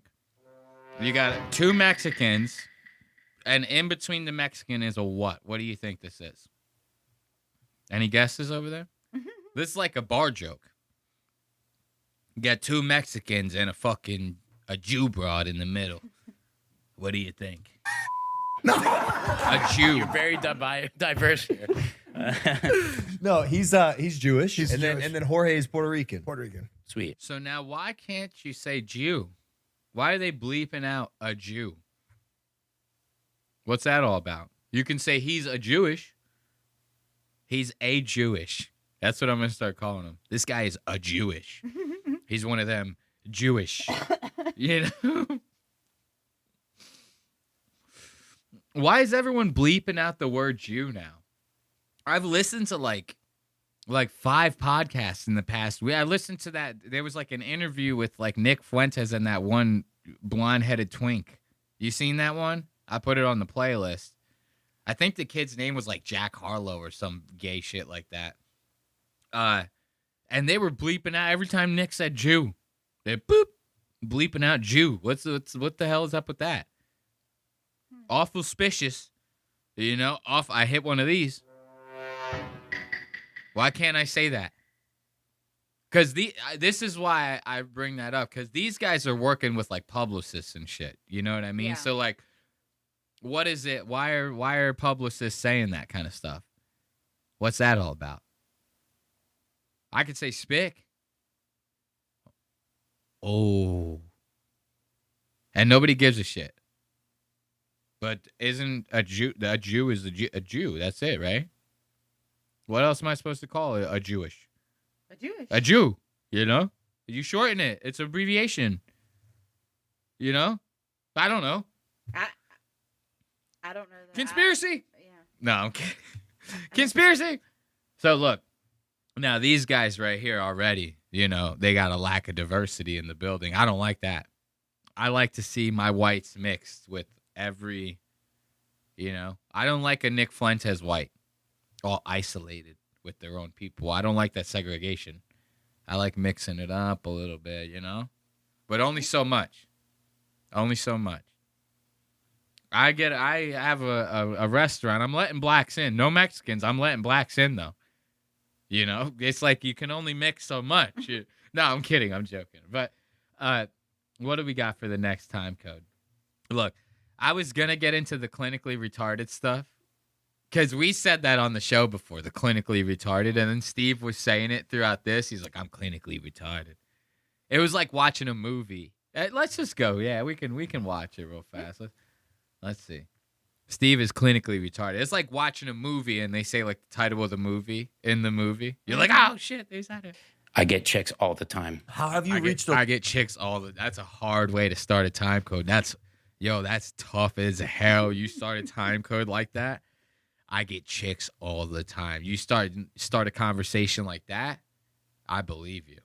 I believe every word coming out of your mouth. You say some shit like that. I go, this guy clearly can be nothing but trusted. Now that I became kind of like rich and famous, like I get chicks all the time. How have you reached a level where like you truly just don't give a fuck? Ooh. I mean, that's kind of like the level I'm at right now. Yeah, I can tell. It's like I just don't give a fuck. And I say whatever's on my mind. Yeah. I mean, for one, it's super fun, and it. Yo, Steve has the wettest lips. Yeah. This side of North Hollywood. I've never seen like the wet. It's like he just has Vaseline all over It's him. crazy because he's not sweating. It's like he's like a fish. You know what I mean? It's like he has like a sheen on him or something. It's what's happening, dude. There's like a film on Steve Will Do It. What is going on with Steve Will Do It? What's happening, Steve? Steve, you don't need to do it. You don't. If this is the outcome, don't do it. Steve, don't do it. That's what we need to call him. Steve, don't do it. Yo, he looks a little wet right now. That's all I'm going to say. He's a little wet. It's super, because I got like anxiety, social problems, right? So it's like if you just say whatever's on your mind, and if you just say whatever's on your mind, it's way better, right? What you're talking about is being authentic. I thought you were going to say autistic. Yeah. Because it could partially be. No, I think I'm clinically retarded. Yes. Clinically retarded. Oh my God. I love it. I heard clinically retarded. You remember I stopped this. I was like, holy shit. Did you just say that? I thought I was like fucking around when I said that. Steve Will Do It apparently went to a doctor. No, I'm kidding. He obviously did not go. You think this guy went to a doctor all wet? All wet like that? You think he went to a doctor? Like, imagine a doctor seeing Steve Will Do It. They go, how are you soaking wet but like dry at the same time? Like, I don't understand this. This is like a medical phenomenon right now. We need to like really put you in like a rubber room and like kind of work this thing out, you know? Like, see what's going on here. Because you blowing my mind in a medical sense. That's how I would feel if I was a doctor. I go lock him away. We need to take every sample we can from this one. You know, clearly this man is not well. He goes, I'm clinically retarded. He ended up harping on that for like 20 minutes, I think. Look, at 6 minutes, he's first said I'm clinically retarded. 10 minutes, he starts talking about being clinically retarded again. He really gets into it that time. Dude, it was like, holy shit. And I think there's another clinically retarded one down here. I think I just stopped putting them on there because he just kept saying it like throughout the episode. I'm clinically retarded. So now look at this. You remember I told you how Steve ended up making his way into the limelight on YouTube, right? How he was chugging those bottles of vodka and stuff. This is Steve Will Do It. Like, you know how crazy it is to chug a handle of vodka? Like, that's like a gallon of vodka. You know how crazy that is? Yeah. You ever see somebody do like just a pint?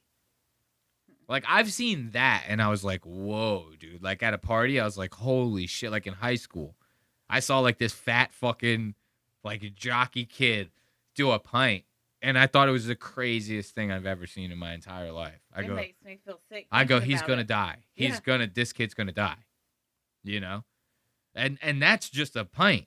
So Steve was doing YouTube videos of him doing handles of you know how many kids probably died just like trying to imitate Steve Will Do It? Like they go, I'm gonna chug a fucking handle of vodka. That should kill a man. It should. You would think. That's essentially poison at that point. You might as well just be drinking like shoe polish, you know, with the intake of that. But Logan knows a little something that maybe the rest of us don't. Wait till you hear this. You took an entire handle of vodka, and you tried it. It was real. real. No, it was real. I wasn't sure up until that point because that's when you were going viral. Look, Logan just like he glitched. He goes. Steve picks up one of those primes, takes a little sip, smacks his lips a little bit, stops Logan in his tracks. You go, what is that? What is that, dude? That is like the most fiend shit I've ever seen, dude.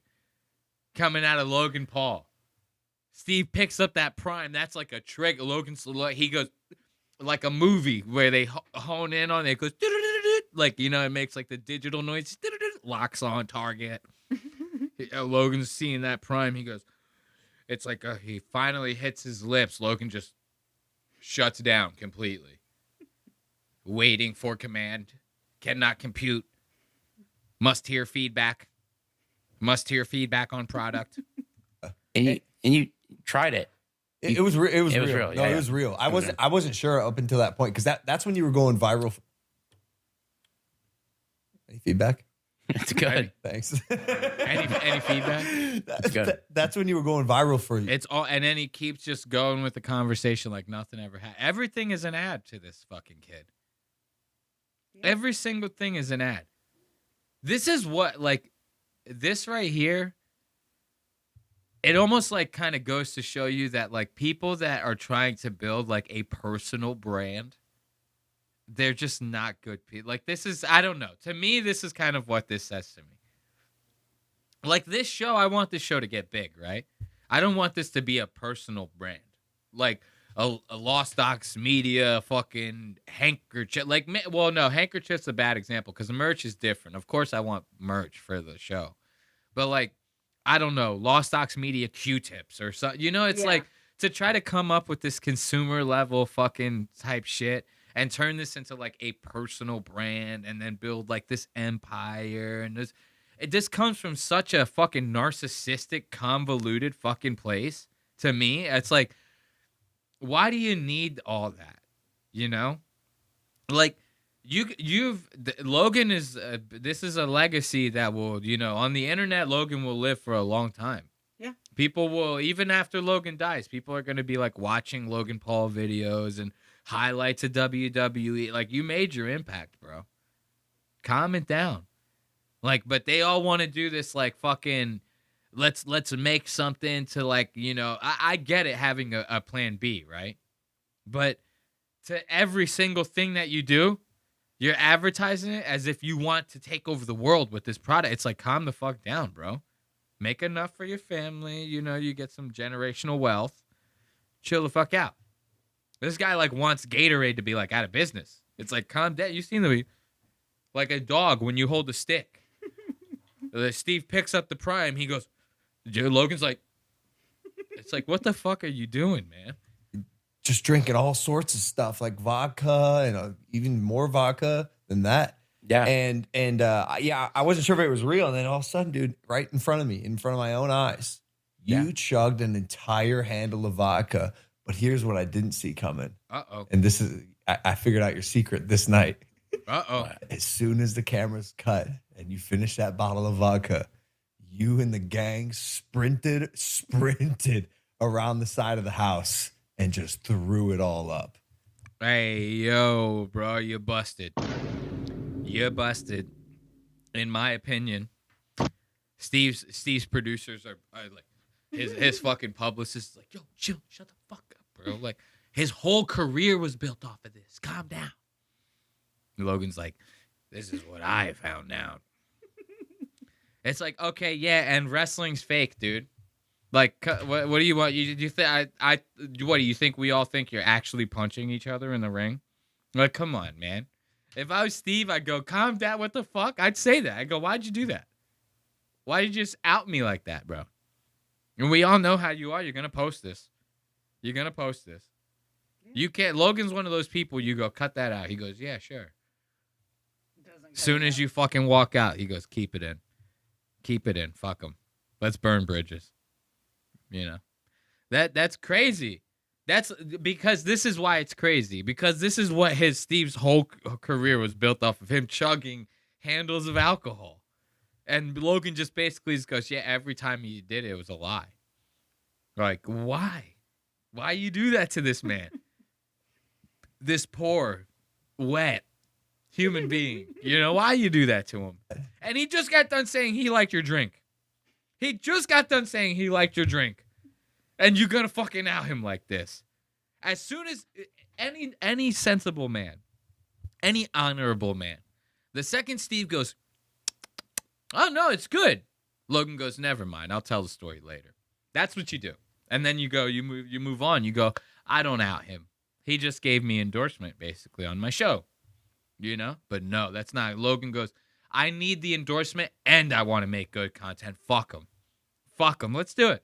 Let's out this man's entire shit. That's bad, bro. Chugged an entire handle of vodka, but here's what I didn't see coming. And this is, I figured out your secret this night. What? As soon as the camera's cut and you finish that bottle of vodka, you and the gang sprinted around the side of the house and just threw it all up. And I said, oh, that's his secret. Was that always the case? Yeah, that's true. Hey, but at least I don't claim I can be in the NFL and I ran 6 yards in college. Look at that. That was a little deep cut. Logan claimed that he was good enough to be in the NFL and he like never played football before. He's like, I could do it. Now, Logan's one of those types. Yeah. He goes, I could do anything, man. I think that's how he got it. I'm not going to lie. I think that's how he got into wrestling. He was just like, I'll try it. You know what I mean? He's like, no problem. That was crazy that Ashton did that. I had to call him out there. That was nuts. Dude. Yo, 100%, dog. that was nuts. That was nuts. But he had conviction. And by the way, I don't know if it was Logan that made that. I don't know who made that claim. I take it back. Good thing I said allegedly. I didn't say allegedly, but I'm saying allegedly. Now I take it all back. It was all a lie. I have no idea what I'm talking about. I'm stoned. Disclaimer. This is a disclaimer. You cannot sue Lost Docs Media for what you hear on the show. You're never going to win. All right? I'm going to claim clinical retardation. The second I go into the court, I'm claiming clinical retardation. It's never going to go through. So, like, I'm sure some of it maybe still stays in your system. Like, no, I've done a few where you keep it down.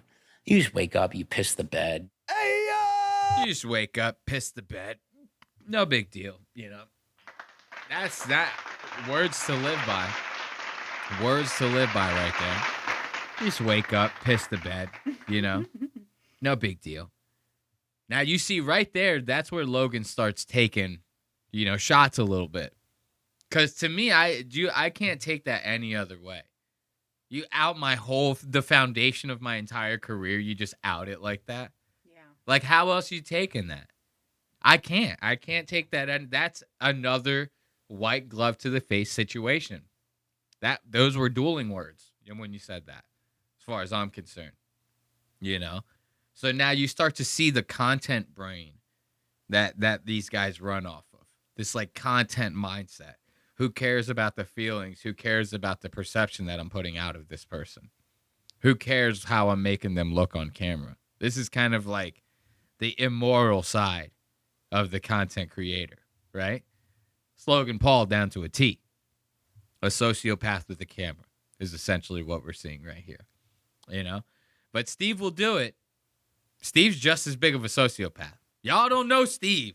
I'm telling you, and if you don't know, well, now you know, all right? I'm telling you this right now. Steve's just as big of a sociopath as Logan is. So even though we're going to start seeing Logan take shots, pay attention to Steve because he's going to be like slowly start making moves to kind of like undermine Logan and almost rage bait him like on his own show. It's like, I don't know if this was like a calculated move on Steve's part, but like as soon as you're going to see, he's going to pull out like a bottle of vodka.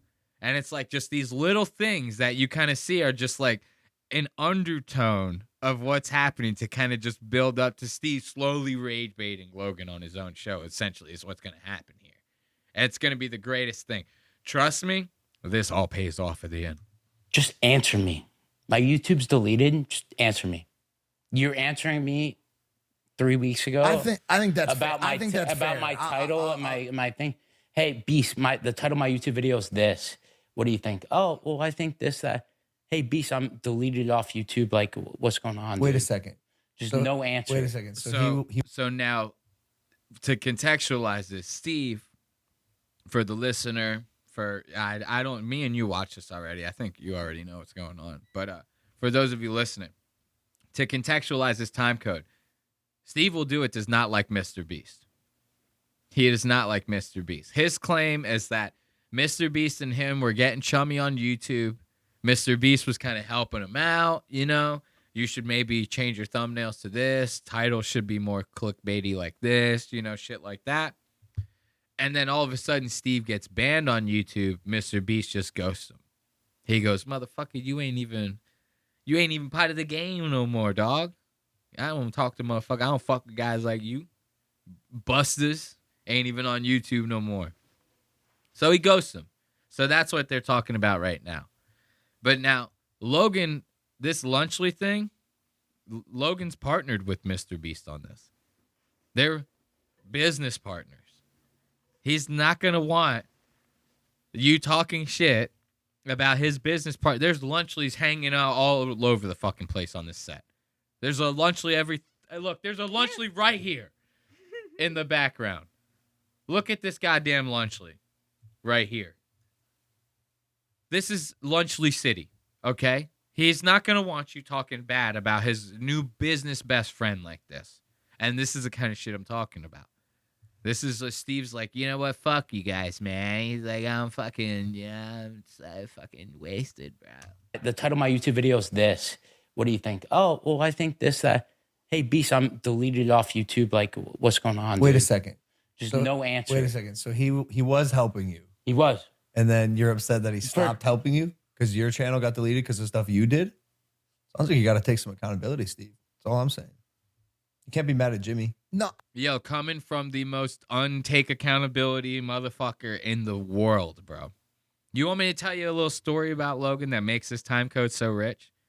Logan had came out with this app that was called like Zootopia, some weird shit. It was like Crypto Zoo was the name of the app, Crypto Zoo. And this is an app that clearly is geared towards children, right? You would like collect animals, maybe something to do with like your crypto gaining value or something, and meme coins were involved and NFTs, and it was just all sorts of scammy, like every scammy type thing that you could think of. You hear something with NFT, scam. You hear something with meme coin, scam, right? This is not the type of shit you want to be involved in, right? This guy comes up with that app. People start putting money into the app. He's like, we're going to complete the project, blah, blah, blah. People put money into this app. You're buying the coins on the app, right?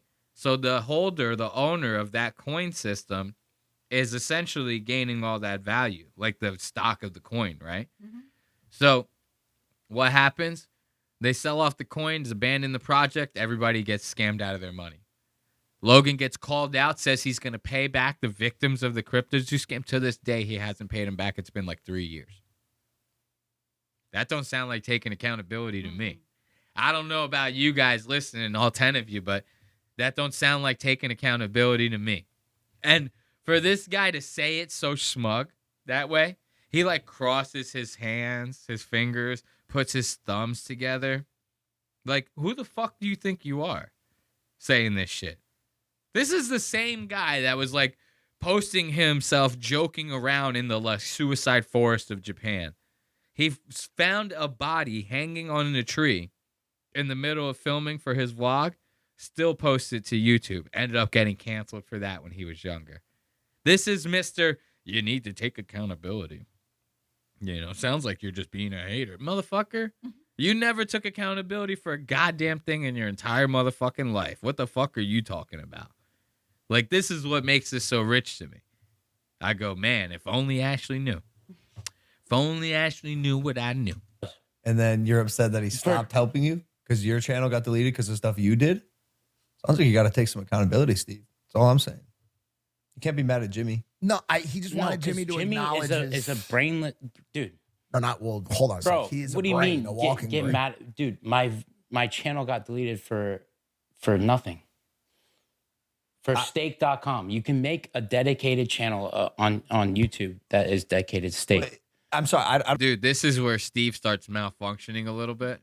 I love this part. He starts like malfunctioning like crazy. They're like, he's like starts repeating the same line over and over again. They're like, yeah, I know, but you have to like we're not talking about that no more. He's like, says it again. He's like broken, like a fucking like wind up doll or I something. don't know much about the history, but It's not about history. It's about educating people. So Beast, My But YouTube got deleted. That my YouTube is just vlogs and giving away money. It got deleted because my second channel at stake.com. But you said at the beginning of this podcast that after it got deleted, you created it again. So you kind of poked the beast, right? You like pissed off YouTube.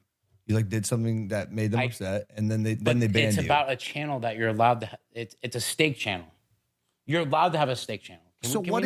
What did you want Beast to do? I'm just no, curious. but before everything, you can have a stake dedicated YouTube channel on you. Now, so you see him, he's starting to repeat. He goes, but steak, you can have a dedicated on YouTube steak. This is twice he's saying it now. And they're like, dude, we're moving past that point, right? And he's like, okay. Maybe he'll move past it. Let's see. YouTube. And that's okay. Yeah. So that's it. Okay, but what did you want Beast to do about it? He's not a YouTube rap. Dude. Just respond Just to you. respond to you. That part I get. But you're allowed to have a stake dedicated. You see, he's like breaking like right in front of them. They're like, dude, you have to stop. He's like loses the ability to say anything else the entire interview. They're like, dude, are you all right? They're like, tell us if you're all right. He goes, you can have a stake dedicated. They're like, dude, I get it. We need you to answer yes or no. That's it. He goes, you can have a stake dedicated. The ambulance are shining lights in his eyes and shades. Like, just keeps repeating himself. Dude, this guy is malfunctioning in real time. But you're allowed to have a stake dedicated YouTube channel. I hear you. Okay, so, dude, imagine if you're allowed to have a dedicated WWE channel. And it's just all you do is post WWE. And then on your main channel. He's still going up. No, but steak dedicated. It's like dedicated to steak. Ribeyes. Filet mignons. Steak. You know what steak is? It's a gambling website. This is what I'm saying. This is Steve's whole thing. They just want little kids to gamble, little kids to play with crypto. Logan wants little kids to buy WWE merch and Prime. There's something wrong with this. 3 grown men trying to placate to different demographics of children. I don't know about that one. You know? Yeah. In my opinion, allegedly, you can't live like this. What's that inbox? What inbox?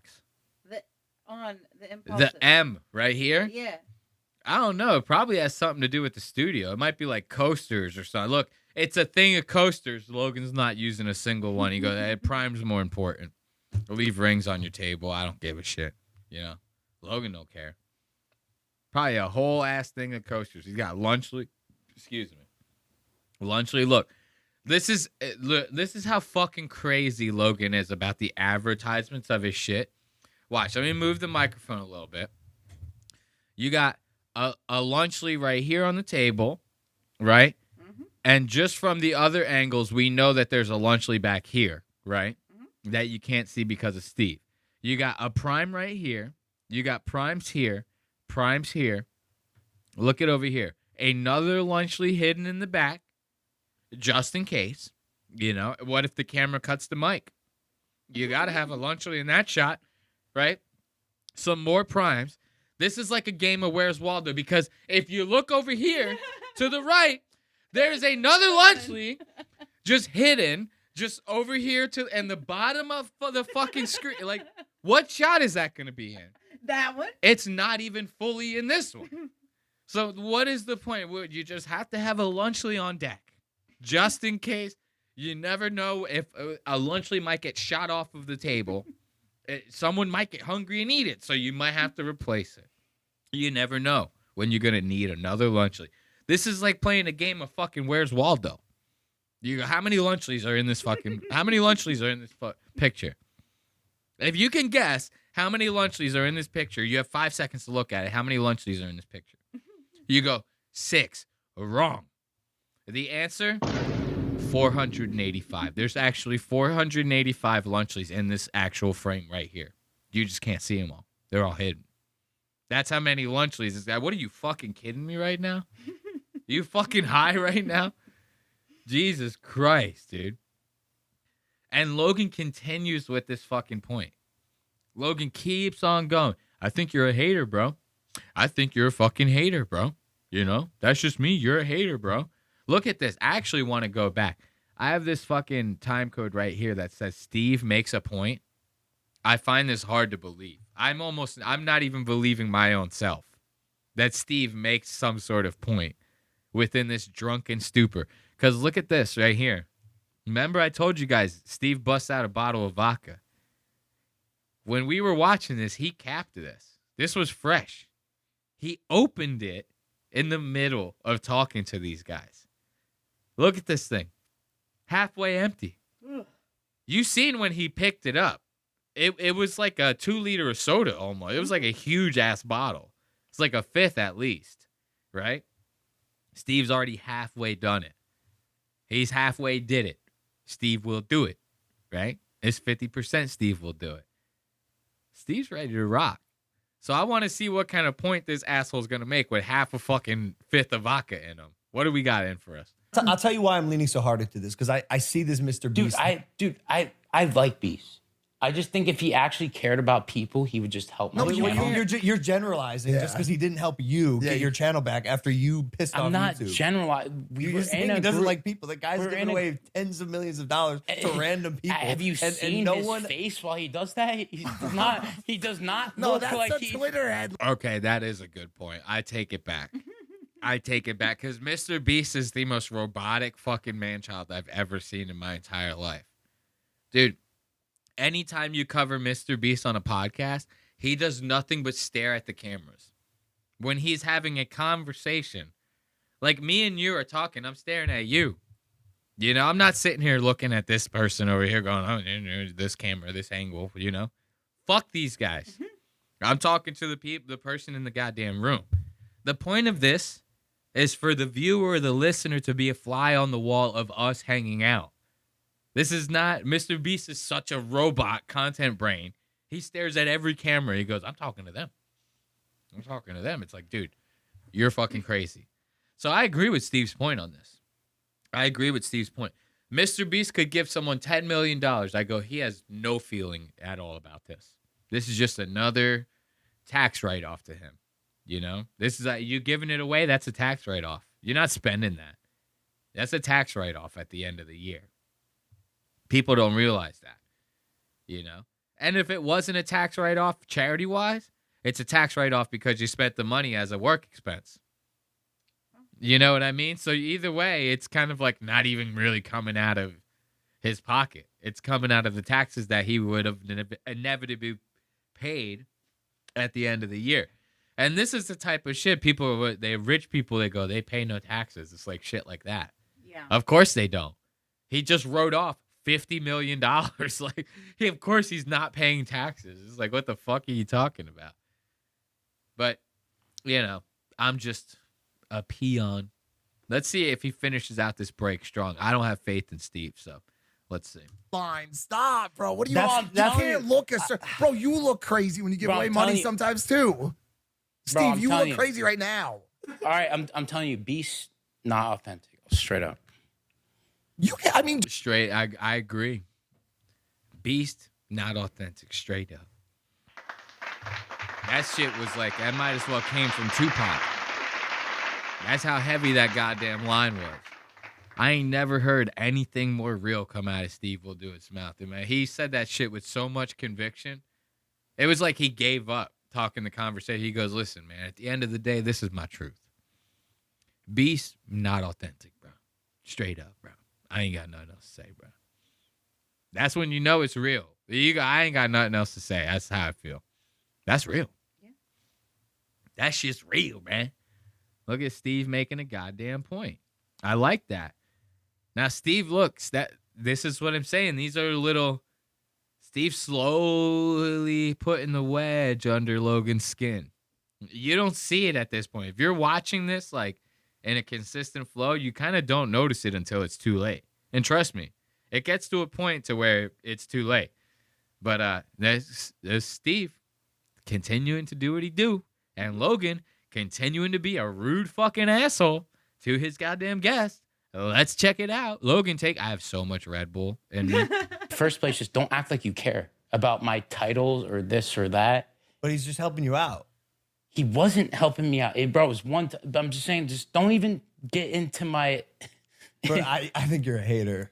I think you are. Oh, my God. I think you are. Now dude. you're really pissed him off. I think you are. Oh, dude, you're just like, kind of like, so attached to somebody that is attached to your hold business. on, can I speak, And that's please? it. I've been sitting here. Can I please say I something? know, but you shouldn't be attached to someone that's. No, he's not. But yes, it's not. it's But 'cause you're, it's a but you're business. making a no. It's not. But you're making a blanket. Steve, you're making. Steve, I love you. Dude, you're if he making cares a blanket about people, statement. then he would. But you're no, making he a doesn't blanket care about statement. people. He doesn't care about people. That's a blanket statement. That's it. Okay, It's so it. if you And do, I stand by that. so That's if you it. do one person dirty, Beast does not care okay, about fine, people. you can say we can you move said it. on, and that's facts. Okay. I bet my life on it. You got to give him another Talk chance. to him, please, Steve. Leave it at that. I'm begging you. I stand by my decision. I really like you.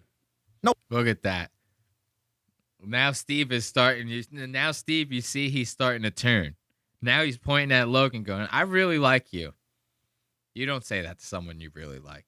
Nobody says that to someone. This is like you being a. This is a backhanded. This is a back fist that Steve's throwing at Logan right now. I really like you, you know, because you're being a fucking bitch trying to defend this fucking guy. Like, what? What's so wrong with Steve having an opinion? Yeah. I don't understand that.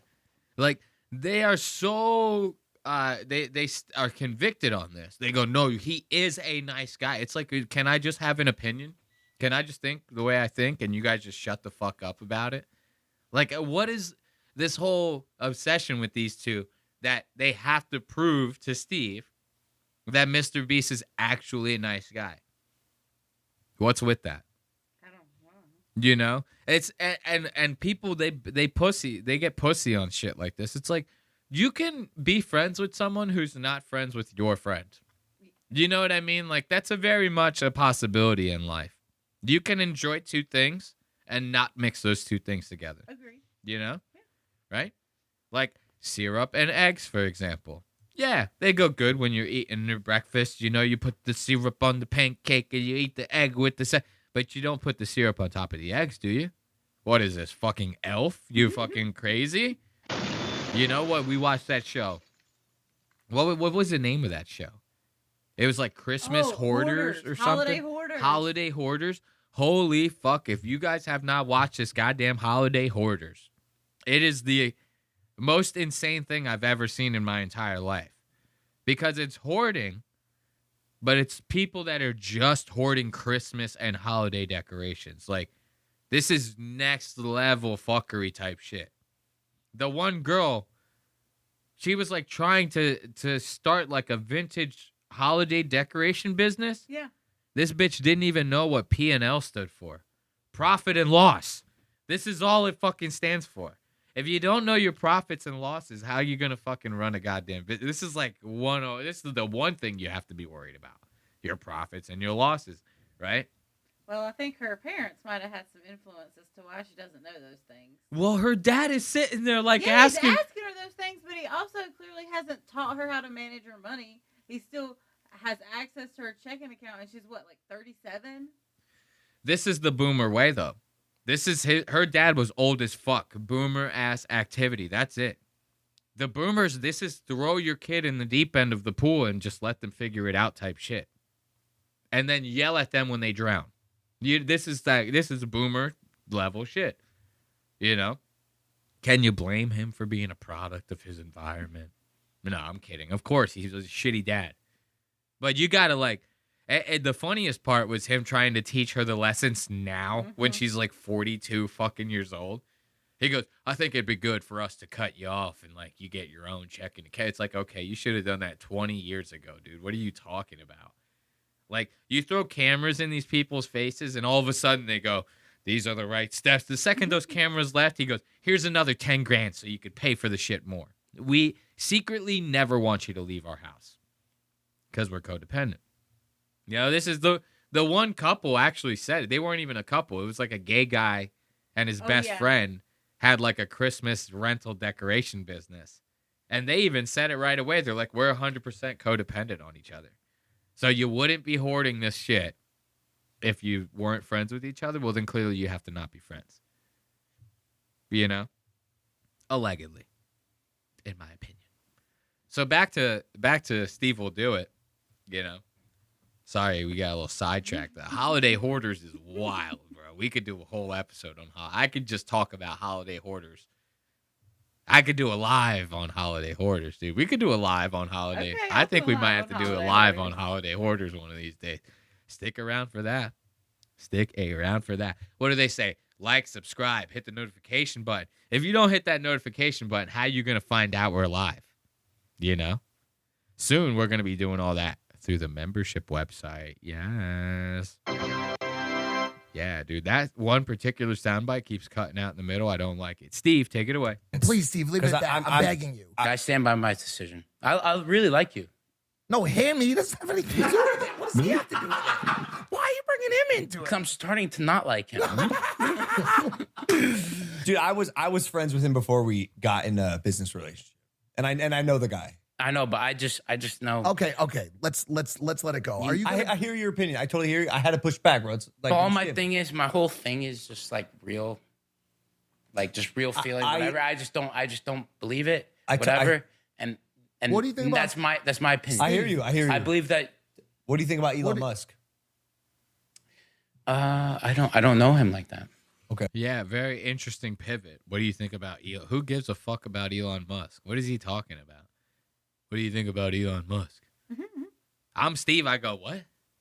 What? I'm wasted, bro. What are you asking me about, Steve? I'm fucking drunk as hell. I'm fucking wasted as shit. I'm about to fuck bitches. I'm Steve. Will do it. Steve's been throwing up in a trash can every time they cut to away from Steve. He's throwing up in a trash can, hacking up all that vodka that he's drinking. He goes, "This is all just an act. I'm Steve. Well, don't do it. I'm Steve. Never did it." That's his new name. I'm Steve. Never did it because I never actually did it. You know, it's like, what the fuck? That's crazy to out him like that. Say all this shit to him like this, right? And then what are they going to do after him? Bro, they're going to kick this man off the fucking podcast, bro. Ain't this a goddamn shame? They do all this stuff, right? And they're going to kick him off the podcast. Here's the thing, though. Steve starts rage baiting the fuck out of Logan. This is like exactly what Steve was going for. When you start to see the switch, because you notice Steve's like, I'm starting not to like him. So now you're really starting to lose him. Now he's going to start not giving a shit what comes out of his mouth. You can't do that. Not with a guest like Steve, a degenerate like Steve. This is the kind of guy that if this was a live stream, he'd end up like doxing your location or something. You piss him off in the middle of the stream. He goes, "Oh yeah, well Logan's address is 707 fucking Hampton Boulevard. You know what I mean? In Los Angeles, California." He goes, "Come on, let's go, guys. See ya. Have fun dealing with that, Logan." This is the type of guy you're dealing with here. Oh. So you don't want to just like fuck around with him. You're calling him a hater. You're defending Mr. Beast. You can't even let the guy have a goddamn opinion. And now he's starting to express the fact that he doesn't like you. You think he's going to start playing fair the rest of the time? I don't think so. Look at this guy. And that vodka is getting lower. It's getting lower. It's about the next show, too, that we're working on. Family Feud. Yeah. Dude, you're getting into formats, huh? Yeah. Family Feud is gonna be like Ukrainians versus Russians, Jews versus whoever the Jews hate.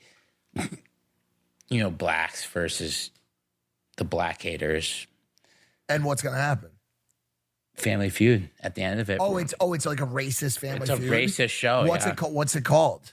Family Feud. I don't think you'll. It's a racist show. It's called Family Feud. Now, clearly, this man has just lost all interest. He's like not even like putting effort into it. Oh, look at her. Look at you, Goose. What's going on over here? You all right, girl? So now he's just not even putting effort into it. He's going, yeah, we're just going to have like race riots, you know, a couple different blacks and Mexicans, you know, throw a couple Jews in there. Logan's starting to get real serious face. He goes, the sponsors ain't going to like this. He goes, I don't know, the sponsors are not going to like this. Logan starts getting real. Just like he did when Steve took that first sip of Prime. Logan goes, like a hound dog. He goes at attention like that. Now Steve's starting to really let loose. He goes, the Jews As soon as he said the Jews, why didn't they bleep it that time? Why didn't they bleep it that time? The world may never know. Be gone with your jewelry. Like a racist Family It's a Feud. racist show. What's it called? What's it called? Look at Logan. Family Feud. I don't think you'll be able to use the name, man. How are you doing? Can Look I at ask you a Logan. question?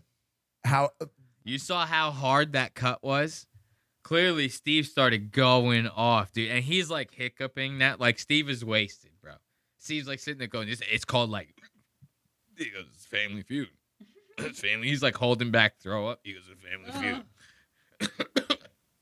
It's called Family Feud. You know, it's like Steve's really in it right now. And look at Logan. Look at Logan over here. And now Logan looks wasted. I'm good with the freeze. I'm nice when it comes to a freeze frame. If you want a good laugh, I do it so effortlessly, so subconsciously. I do boop. I hit that pause button, bro. That shit real as hell, bro. Look at Logan.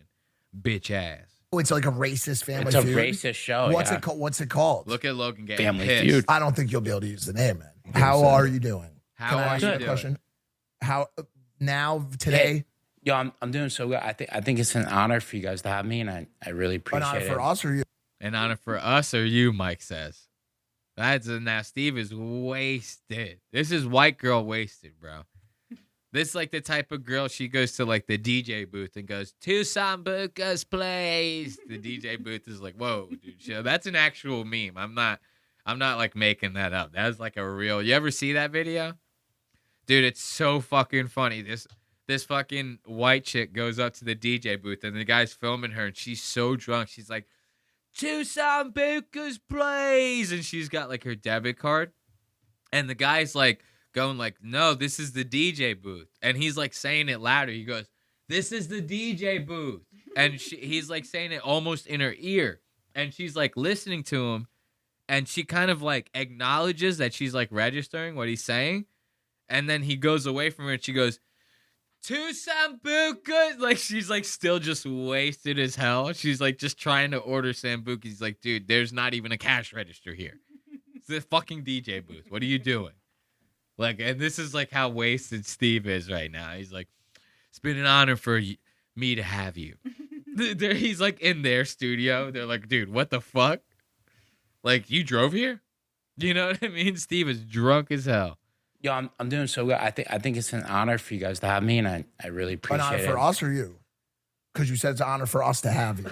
Is it? Are you saying it's an honor to be It's an honor honest? for me to be on Thank there with you. you guys. So I Thank really you. appreciate you. I look up to you, Logan. Sound like For you're real. gonna cry. Are you gonna? What are you doing? Sound like you're gonna cry a little bit. That sound like a little pussy shit. I look up to you, Logan. No, I look up to you. Yeah. I look up to you, man. He like swallowed that. I look up to you, man. I'm sorry. I just hold back some tears. I'm a fucking bitch. For real. Are you gonna? What are you doing? No, I look up to you. Yeah, No, but the what are you show's doing with not the over. mic? No, I'm done with it. I'm done with it. Is that it? The show's over? Oh, that's it. Yeah. Okay. Peace out. So now Steve's leaving. Steve's had enough. He goes, "You guys are questioning my sobriety. If I'm like too drunk, you know, I'm talking about my racist show. You guys are telling me that I can't use the name Family Feud. I ain't never even heard of no show called Family Feud before." Like, Steve is wasted.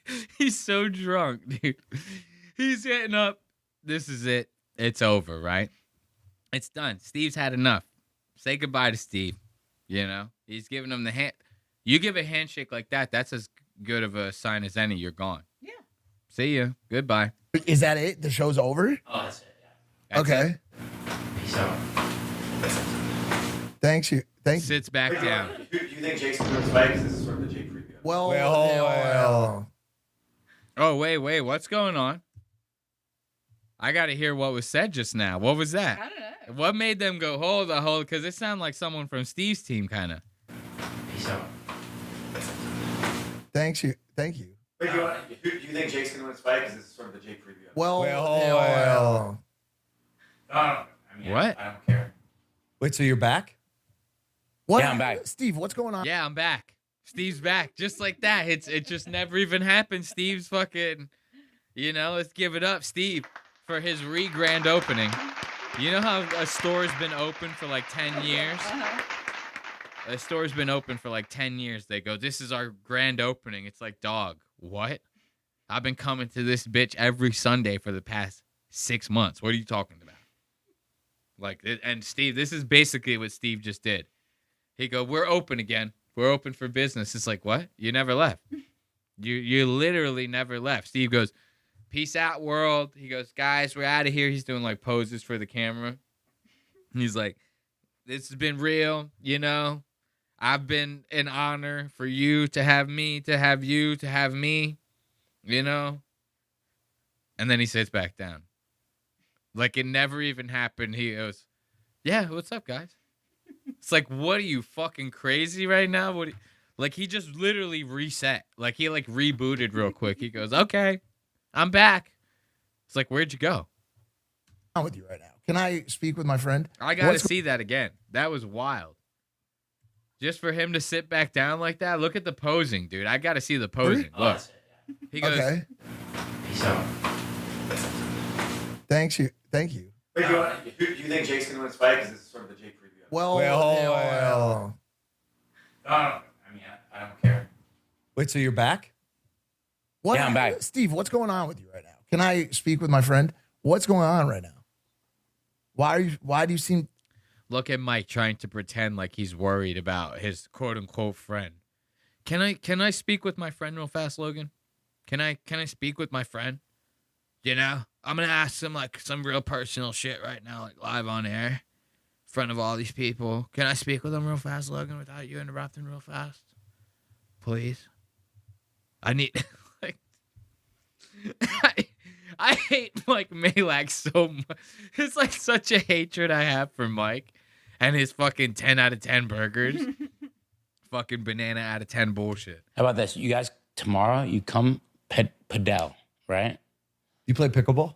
No, padel. Yeah, 1v1. Padel's good. You win, you get a $40,000 watch. You win, you get a $40,000 watch. Oh, I have to try it then. Deal? Look, Mike is all in. Mike goes, what? I could like basically steal money from my drunk friend right now. This is your friend, right? This is like at the same. You ever been to the bar with like your friend and they start getting so drunk that they're like, a round of shots for everyone, and you're like, no. Wait, hold up. You know what I mean? You start having to kind of like rein them in. Yeah. That's what a real friend does. They go, yo, calm down. You're going to really regret. As soon as you see your bank account tomorrow and how wasted you're going to wake up hungover. Calm the fuck down. If you want, we'll get a bottle on the way home. You like kind of like just entertain them or something, right? And you just kind of deal with it. A real friend would not go, you're right, let's all get the shots. Like, let's get, like, you know what I mean? This is essentially what Mike is doing. Is going, yeah, no, the shots sound like a great idea because I'm going to benefit from getting the free shots. Fuck you being a wasted, retarded, bumbling fool. You're on your own with that. But if you're going to dish out some free shots, then I'm in. This is essentially what Mike is doing. Oh, well, I got to try to get a Rolex from Drunk Steve will do it. Of course. Logan, for fucking once in his life, well, I don't even think this is coming from a place of morality with Logan. I think Logan is just getting pissed off at Steve, and 100%. Logan's going to turn it down. But just look at Mike right away. Look at how much of an addict Mike looks like. Mike is staring at Steve like, how can I possibly use the fact that he's wasted to maybe get some sort of benefit out of the situation? Aside from the content that we're already getting, because like we're making an ass out of this guy. Like this is gonna do numbers. Like this episode's gonna do numbers. But like how else can I manipulate this situation to make this guy seem like I'm friends with him and I actually don't want to get a benefit from our relationship, but I actually do. So how do I like get that going? A watch. You win, you get a $40,000 watch. Oh, I have to try it then. Deal? Mr. Paul? I'm working. Steve. Paul. Steven, can you answer my question? How are you? Look, is Steve getting the denied? Steve over there. He's like how fucking Mike would do. He goes, come on, man. What are you fucking $40,000 watch? What are you fucking, you know, like as if Logan's gonna, you're right. 40 G's, man. I need it. Logan makes 40 G's in his fucking sleep, dude. Prime? You kidding? The dividends off of this guy's fucking stock portfolio. He's making $40,000 within the hour of this shooting of the podcast. Are you high? You know, it's called compound interest, Steve. You never heard of it? You never heard of no compound interest before? You know? This is how that shit works. When you get that much money, the compound interest is what you live off of. You just let the shit fucking chill, right? This is what people call passive income. Logan's making $40,000 when he scratches his balls in the morning. This is like, what the fuck is he give a fuck about a Rolex for? You know, but not Mike. Mike don't got that kind of money. Mike's compound interest ain't making it like that. Mike goes, ooh, I could make a lick off of this drunk asshole. You know, this is that addict mind. This is Knives and Spoons, Louis J. Gomez. Knives and Spoons, Louis J. Gomez. You feel me? Look at that. So now we haven't even gotten to the point. Like, Steve is still to be kicked out. We haven't even gotten there yet. Watch. How do you think he gets kicked out? I know you know, but. I kind of forgot though. You did? I did. All right, so let's take a guess then. Hit me. How do you think he gets kicked out? What do you think happens? Do you think he throws something? He says something? Like he says threatens someone? I'll spill the beans. I won't. I will quit playing this game. He does it with racism. Okay. Of course, he does it with that. The same way anyone would naturally get kicked out of any situation. He starts saying racist stuff. And we're fond of that over here. You know? He starts saying all this shit about Puerto Ricans. I start joining in. I go, my mom is like that. I know, I'm kidding. Are you? I'm good. I'm being serious. Can you answer the question? Are you good? I'm super good. Yeah, I'm super happy. Across the board? Across the board, dude. Just boom, boom, boom, boom. Like, I'm very good. You know you can talk to me if you want to, right? No, I'll talk to you, dude. I'll do drugs. I'll See, he's like, I'll kill black people. He's like saying all sorts. He starts saying racist. He's like, yo, I'll fucking do drugs. Because look, we missed it, but earlier, he says some with the N-word. But I think he was saying like a soft A. Like he's like, I think he was saying something like any real nigga would do it like this or something like that. He wasn't like saying it full blown, but that started triggering Logan. There was a time code that we didn't let play out fully, but it would have been bleeped anyway. It's not like anyone's missing out on him saying the N-word. Who cares, right? But that started triggering Logan. Now he's starting to say some more shit. He's like compounding on that. He go, yeah, man, I'll do drugs. I'll fucking like, what he probably says, I'll kill a black. It's like whatever, some crazy shit. I think he starts saying, I'll suck Logan's dick or something. Like Logan's like, hey, bro, you better calm down with that shit. All right. I'll do drugs. I'll All right. I'll say maybe that you were word. right with that. Yeah, maybe you were right with the end. Me and Paul will Wrestle. We'll Go yell. drive around. We'll go. Yo, Steve, bro. All right. So look. I definitely have like a line. I think you've reached a line. Okay. And so like I am gonna ask you to like chill a little bit. Well, I think not even just for my sake. I can handle the jokes, right? Just no, it's okay. You're just careful, because I told you I hit my line, right? You're a professional. Oh, okay. So what? You gonna fucking beat him up? You gonna beat up some drunk fucking degenerate in the middle of your show? Why? Because you fucking WWE superstar Logan Paul. Like Logan lifts a couple weights. All of a sudden he goes, hey man, you're crossing a couple lines with me, bro. You know, I don't like that. He's like tapping the couch on him. Right. He's like, excuse me, sir, over here. I'm going to fuck you up. It's like, well, where do you get the right to even, like, if I was Steve, I would go, you can go fuck yourself. What are you going to do? Beat me up? Okay, go ahead. That'd be the easiest lawsuit. All this shit's on camera. You can fuck me up. Steve don't care. What do you think? Steve's going to feel it? Steve, you're going to fucking ragdoll this guy. He's going to wake up in the morning and go, what, I fall down a flight of stairs or something? I'm crazy.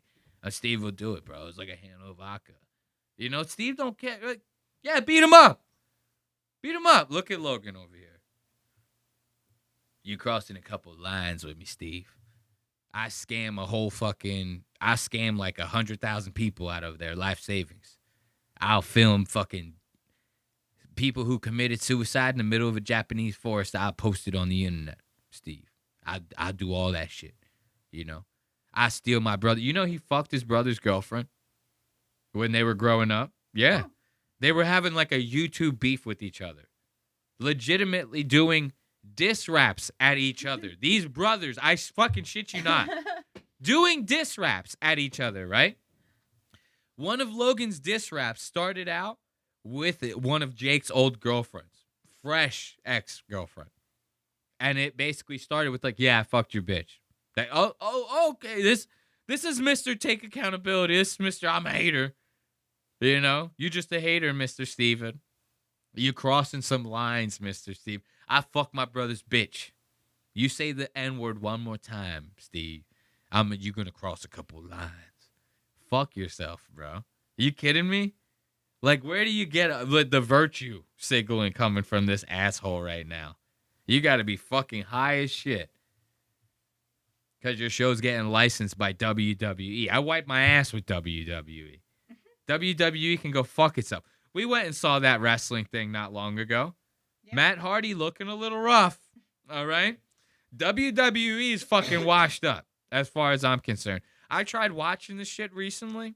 Like, I'm talking within the last year.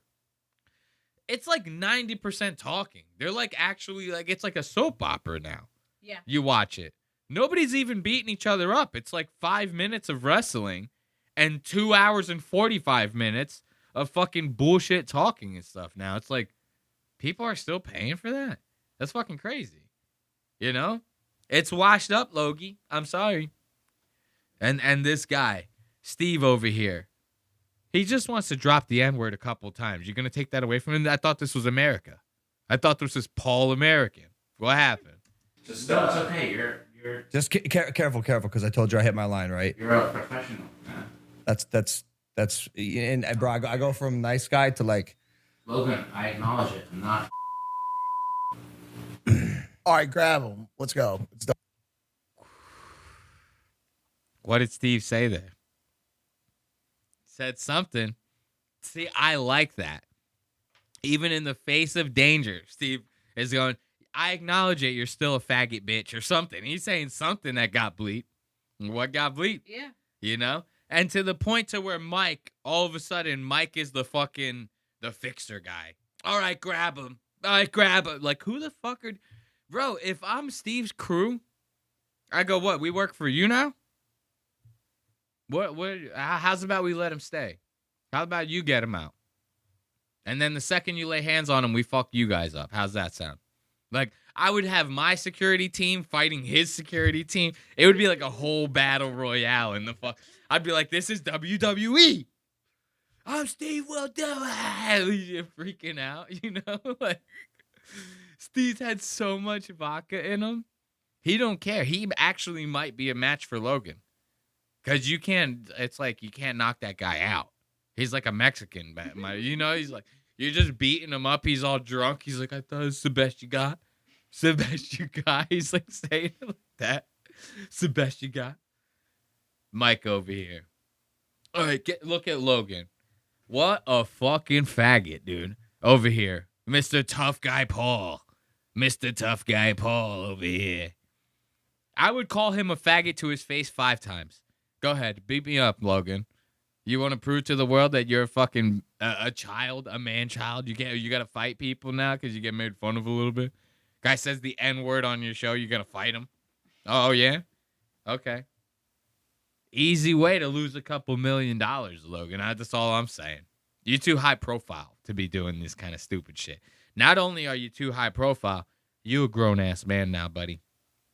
What are you? You're almost 30. This guy has a child. You're physically threatening a man on your podcast. You have a child at home. Wouldn't that be the first thing to think about? Not going to jail for your child, right? Right. You have to think outside the box a little bit when it comes to these kinds of altercations, Mr. Paul. I'm sorry. Look at Mike. Let's listen to Mike one more time. Save the day. Thank God for Mike. Acknowledge it. I'm not. All right, grab him. Let's go. It's done. Thank you for coming on, Steve. Thanks. We appreciate it. Thank you, boys. Okay, I'll text you.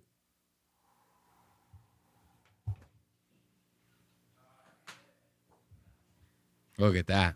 Speechless. Speechless. The boys are speechless. I'd be speechless too. If a legend like Steve will do it just graced my fucking presence like that. Left my goddamn studio in a blaze of glory like that. Steve might as well have left a fucking trail of lit gasoline behind him as he was walking out that goddamn studio. Drops a couple N-bombs like grenades. Goes, peace out, bitch. Hits him with the fucking horns. Goes, I'm out. And fucking leaves, dude. Logan mad as hell. And look at Mike. Orchestrated this whole thing. You know, Mike's the one that called them on. Mike is the friend, quote unquote, that got Steve to come on. Now, I wanted to end it right here with that. But before that, I wanted to show you guys this fucking tweet from Steve, dude. Or no, not from Steve, from Mike. Look at this. This is quite the fucking tweet. This was the day after the episode posted. Because so many people were so divisive on this whole thing. They were going, why would they do that to Steve? Why would they post the episode? Clearly, Steve is going through it.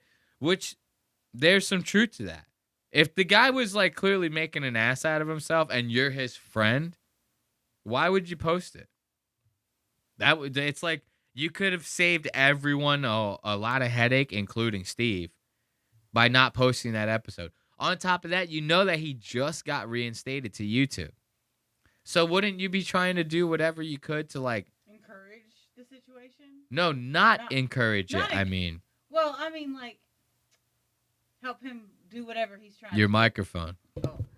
I meant, help him promote himself, I guess. Yeah, not make an ass out of himself. You know, like you would try to help him out in this situation. You would take that episode and go, hey, maybe we can either re-record it or do it a different time when you're in a better spot. But like this one ain't gonna be a good look for you. You just got back on the tube, bro. Like we gotta let this one go, right? They don't do that. They post it. Why? That's fucked up in my opinion. That's not friend behavior, in my opinion. So then Mike goes and he posts this on Twitter regarding the Steve app. I wouldn't usually do this because, one, it's not a big deal, and two, the internet is completely incapable of critical thinking and just roots for their favorite character. And so I've given up on explaining shit. But if you want to dive in and try to understand, then here you go. That whole fucking statement right there was like such an oxymoron type thing. It's like, okay, we're not capable of critical thinking, so you're beneath an explanation, but here's an explanation. Okay. I don't know. To me, I'm fairly capable of critically thinking through this entire situation. As a matter of fact, I'm so capable of critically thinking about it, thinking it through, that I can actually understand exactly what your thought process was behind posting it, behind having him on, and what you would benefit from it. But you think people don't understand? Like, how could this guy actually think that people would not understand the motive behind something like this? It's called money. It's called money. You got a nose like a Jew. You can't figure that out? The fuck? This guy. The internet is completely incapable of critical thinking. Really? You got us all pegged? Okay. I personally invited Steve on the show. Steve and I are very good friends offline, contrary to what parasocial fans may think. And he recently got back on YouTube, and I thought he would enjoy doing the show. Really? You thought that?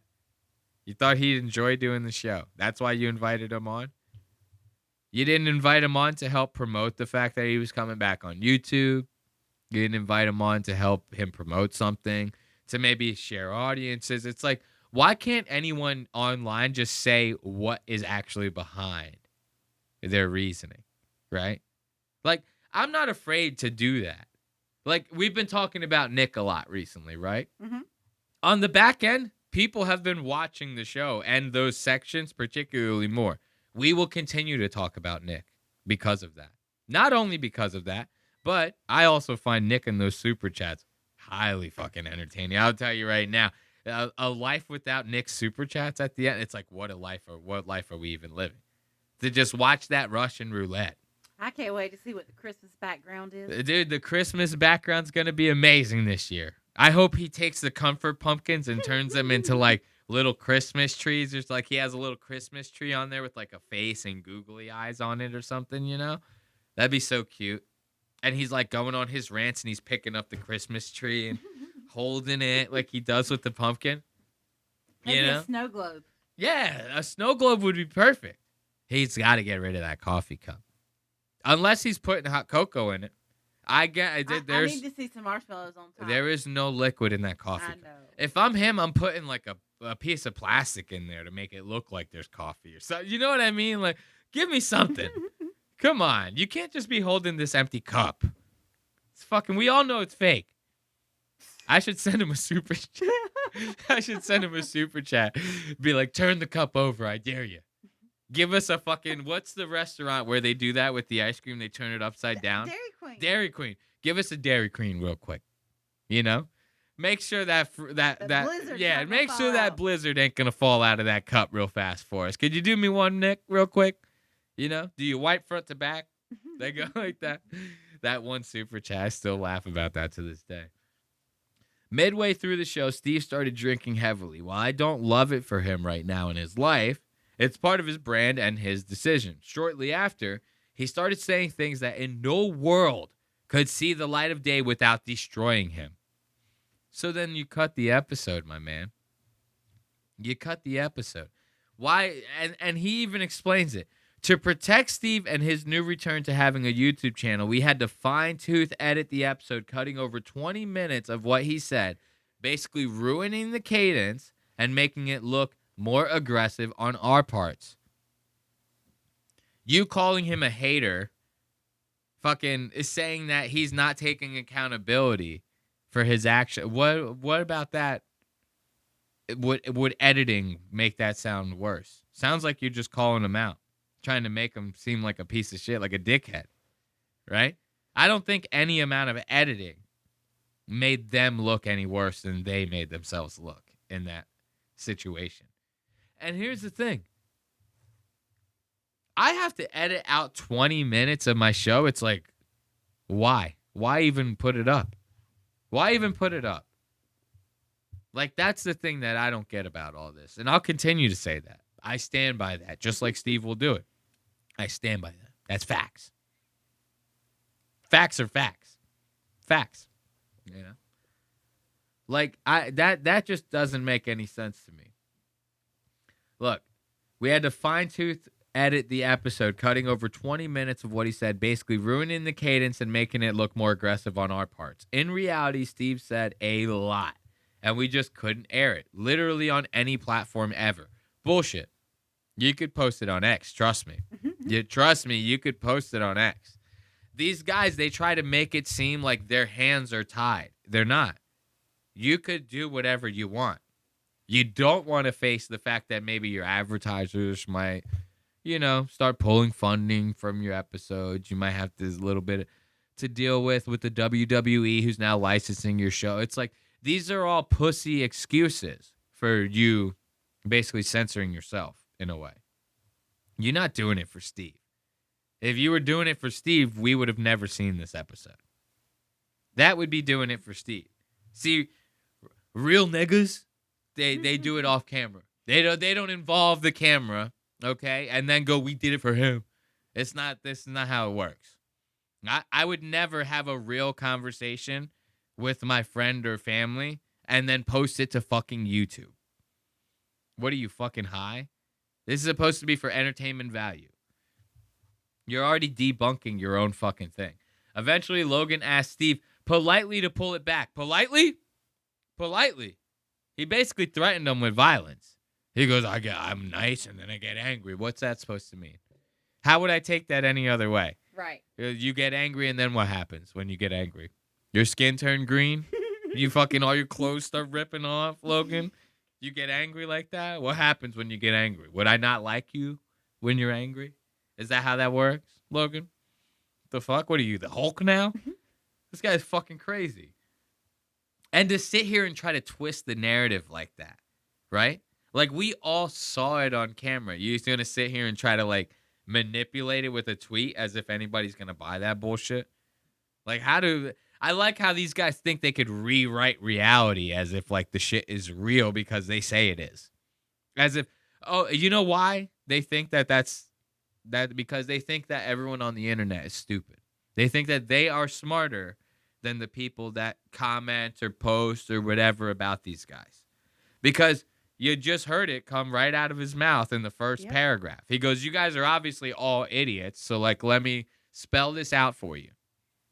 Right? Let me spell this out and gaslight you to tweak it in my favor. To tweak this whole narrative in my favor and Logan's favor. To make it seem like we want nothing but the best for Steve. You don't. You don't. You know? Steve wasn't kicked off the show. He writes in this fucking tweet, Steve wasn't kicked off the show or asked to leave at any point, contrary to what the Clippers make it seem. How the fuck did anyone clip that out of context? You go, okay, grab him. Grab him. Get him out of here. What does that mean?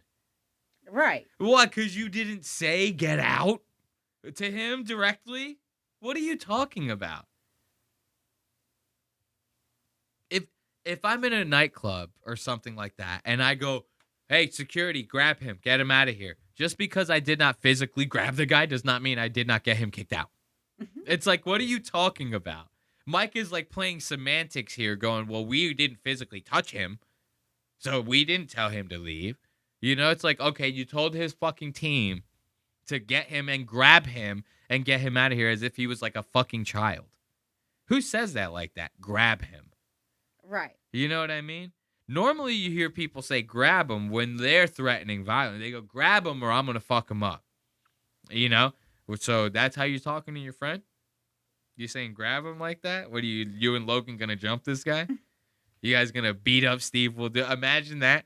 Seeing Logan and fucking Mike Malak beating the shit out of Steve. I would actually pay to see that. I would watch that. I'm not going to lie.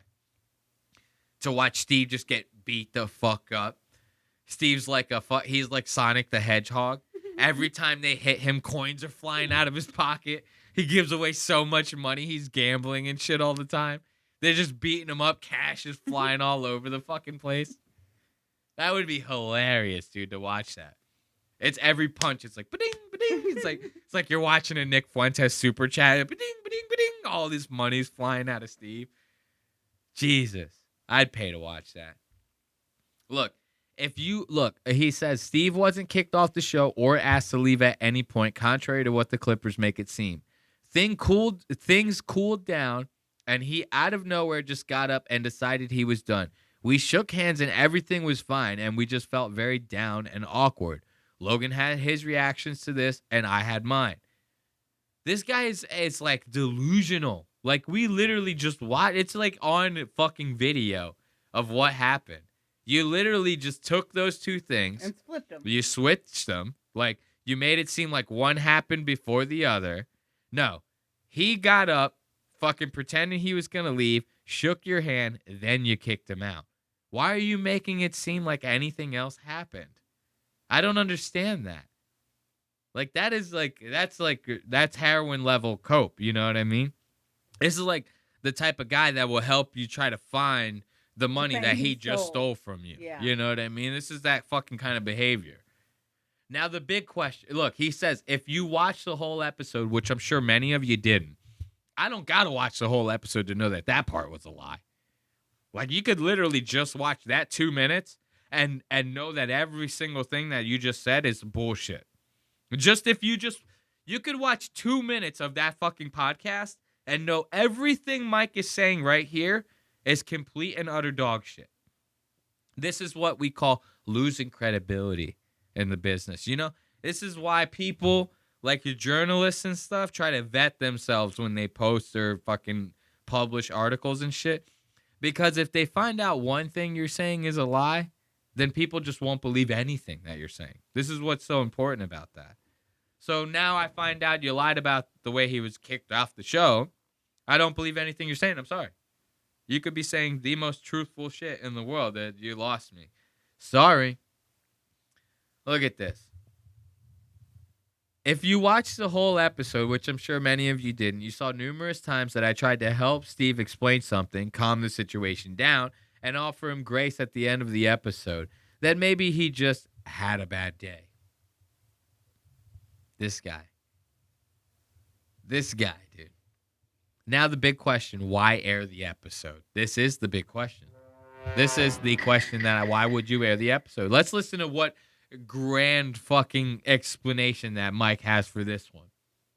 Well, transparently, this one is on me, and I'll own that. A lot of work goes into these episodes. People fly all over the country. We spend $10K plus to shoot them and spend our time making them great. Since he was my guest, I felt responsible for that time and money being spent, and I guess I felt like if enough was cut out, Steve would be protected and the audience would get an episode to talk about. Yeah, they did get an episode to talk about. You're like literally trying to like put fires out right now in this very tweet because of the fact that you posted it. What else did he put? Plus, it would drive some discussion around mental health and substance. That was your goal? To drive discussion around that? To what? Publicize your book that is about mental health and fucking substance abuse? Is that the goal here?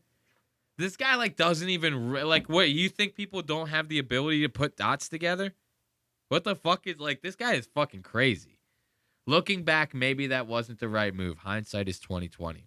You think? You think that wasn't the right move? Then he goes on to say Steve and him connected last night and blah, blah, blah. It's like, this is what I'm saying here. This is the world we live in. This is a Mike Malak, Best Friend 101. Let's give it up for Mike, the best friend that a guy could possibly ask for. I mean, with friends like Mike, who needs enemies, as far as I'm concerned. So that's going to do it for this episode of Lost Ox Media. This was a grind, this episode. I'm not going to lie.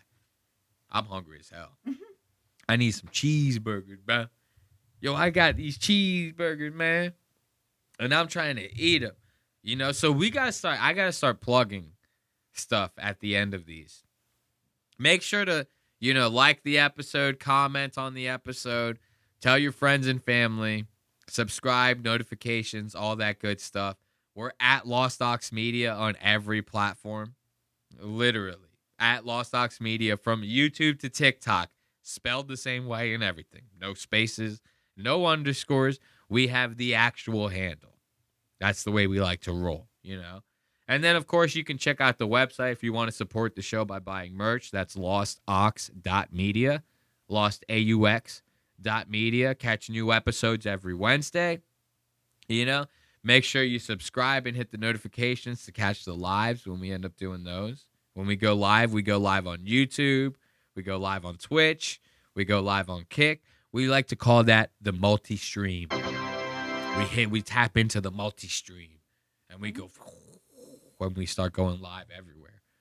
But these are the things that we have to start promoting. We want you guys to enjoy the show. We want the show to get bigger, better. The more people listening to this thing, imagine a live with like 1,000 people watching. That'd be crazy, dude.